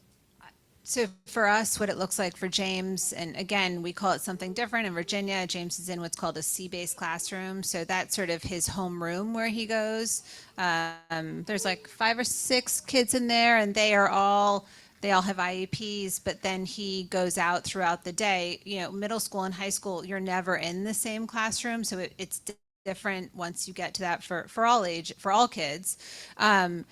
James, like Samuel, took a math class, and he ended up only just staying. He would stay for the first half of class, and then he would take the work back to his C-based classroom, and then that is where they would do the homework and any work that was needed, because sometimes, as much as James loves socialization, it was sometimes distracting to getting his math work done. So I think, again, to just allow them to have their voice heard and to figure out what works best for them. And that changes all the time, and it's going to be a daily change, and some days are better than others. I think, those of us who are parents in the room, we know that. So Awesome. Another question in person or Thank online. you. There's somebody back there with Mike. Thank you. Hi. You talk about kind of making sure that your district is good. How do you do that? And are there resources to kind of help you figure out if that's the case? Or like, what kind of elements should you be looking for when you're having conversations with people to know they're going in the right direction? Do you want to start with Alice, and maybe Emma, either one of you might have thoughts about, or Soraya about that? Go ahead. I mean, we talk to parents, honestly. I think that just hearing firsthand the experiences of families is really, really important. For us, that's just been the main feeder. I mean, honestly, also to just go look at the schools, and you can tell pretty quickly where the classrooms are. James's main classroom, it is in this main hallway. They are a huge part of the socialization of, middle school and high school. The hallway is where everything happens, and the fact that it's all on one level. So I think going to look at the schools during the day when the kids are there is really important, and then just talking to families. So Emma, let me follow up. You work in a very inclusive school, but you know the landscape in Boston. Both of you do. What do you think is an indicator of a very inclusive school? My first reaction was like, you don't know until your kid's there. And that's really scary, right? Because when your child is at home, there is a love and care and compassion that you want when they leave that space. And what I have learned is that a huge barrier to great inclusion is teacher mindset, but also the support that teachers get, and the backing that they get from their administration to think creatively, to be pushed. I can think of my own staff who, when I first came in, students with disabilities were getting different text than the grade level text. And what was missing was the teacher's support for understanding, how do you make this text accessible? Because this teacher's default was like, I want them learning to read, and so I'm gonna do this thing because that's what I know. And so I guess 2 things. One, like teacher satisfaction, because I think like how much do teachers feel like they have a sense of belonging and can take risks and be creative, and just feeling like that you can be in conversation with whoever that administration is too. I think Alice, you really had saying visiting the school. That was one of the first things that I thought of. But also, you already have some experience with the other school. So you already seen certain things and the thing that you don't want to see. So when you go to that school as you visit, you bring whatever it is it's working for your child also. The school culture and climate truly matters. As I enter a space, do you receive me with a smile? Do you receive me, we don't really care, you're still on the phone? Those are little things that we don't pay attention to. They matters. So I think that is important because the principal really is responsible for the school climate. And the culture, I think it's based on the teacher. What is the culture in the classroom? Or does everyone feel welcome? Because inclusion, what it does, it really compels us to act. It compels us to do something. So again, it's about your child's need. What is your child really need? What is one thing, if there is it for that child, you don't want your child to be in that school? So I think that is also important. Again, bringing the works that you already have done to that school, that will give, and trust your instinct. Families, you got this. Trust your instinct. If it doesn't feel right, it is not right. It's unfortunate because I've been working in the school for a long time. I've seen many things. And again, connect with other families. That says a lot. Thank you. And we wrap it up. Yeah, we need to wrap it up now. But oh, yeah, one more question. Oh, That family, Sarai, that might be their first school placement. Is this the first time your kids? Yeah. So that might be a little bit of a different perspective. And then the thing I was going to ask was, we've talked a little bit. I know I've talked to some of you guys, but for the other families in the room who don't live in great school districts or live in situations like ours, we made the decision to put our child in a completely uninclusive situation, but it's the right situation for her within our current district structure. We obviously support these ideas, but what do you say to those families who are making hard decisions about placement and what's about really in the best interest of your child and what's available to your family? What does that look like? Your advice and perspective, I would appreciate that.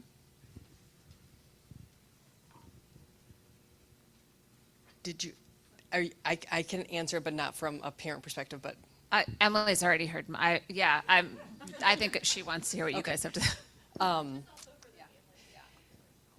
When, I'll tell like a very quick story. So when my brother was aging out of public schools and he was in the transition age, it was just at the beginning of a lot of post-secondary inclusive education opportunities. Very brand new. Now there are like hundreds of programs all across the United States. If you go to thinkcollege.net, incredible transformation of what the post-secondary experience looks like. My mom, like many of you, were fighting for what was right for my brother Mike at that time and what he wanted. He wanted to go to college because that's what all the seniors that he was with were doing. He wanted to go to the University of Michigan because that's where his grandfather went and my dad and uncle.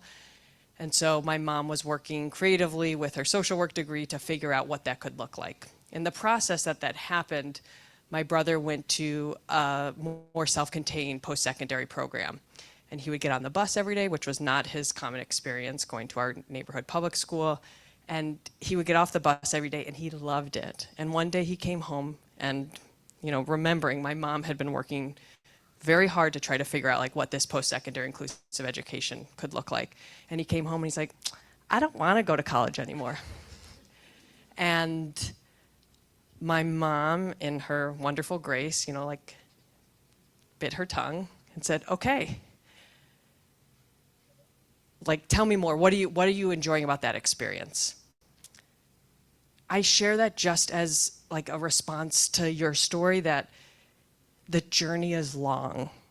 This is just one moment. If my parents let that one moment define the rest of my brother's life, he might not be in Syracuse right now, but they let him live in that moment because that's what he wanted at that time. And so I say, like, be gentle to yourselves and know that this journey is long, that's exhausting, but how do we continue to push when it makes sense, learn from the places wherever those places are when we're there, and keep possibilities open. That was a great, perfect way to end this panel. We could talk a lot more, but we really want to make sure people get to these amazing breakouts that we have next. So thank you, panelists. You're all amazing. So appreciate your time and your wisdom that you brought today. And one thing I'll just mention is during the break, I'll go and work with the AV folks, but we have a website for my last film called Intelligent Lives, and we have a resource library that's very deep and well-researched and has a big section on inclusive education and other areas. So I'll put that up on the screen. It's all free stuff that you can look at and download, so there's a lot of resources there.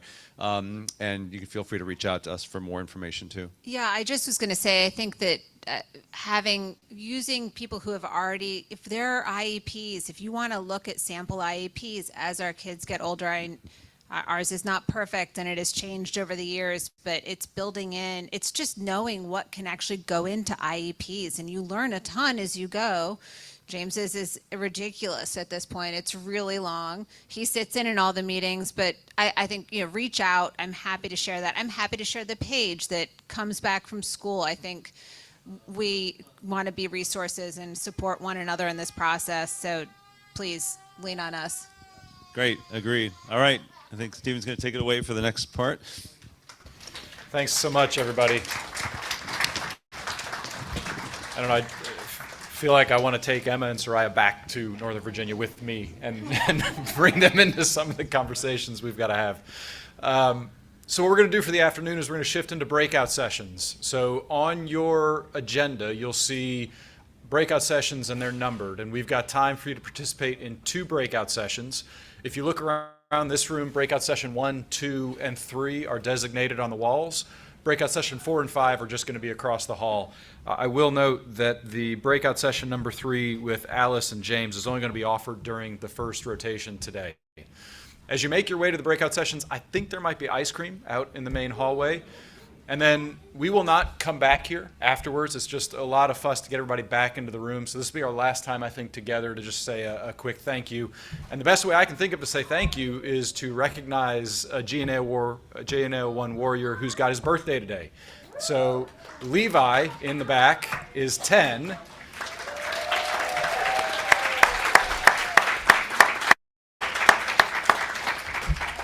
And it feels only appropriate to sing him happy birthday. So would you join me? Happy birthday to you. Happy birthday to you. Happy birthday, dear Levi. Happy birthday to you.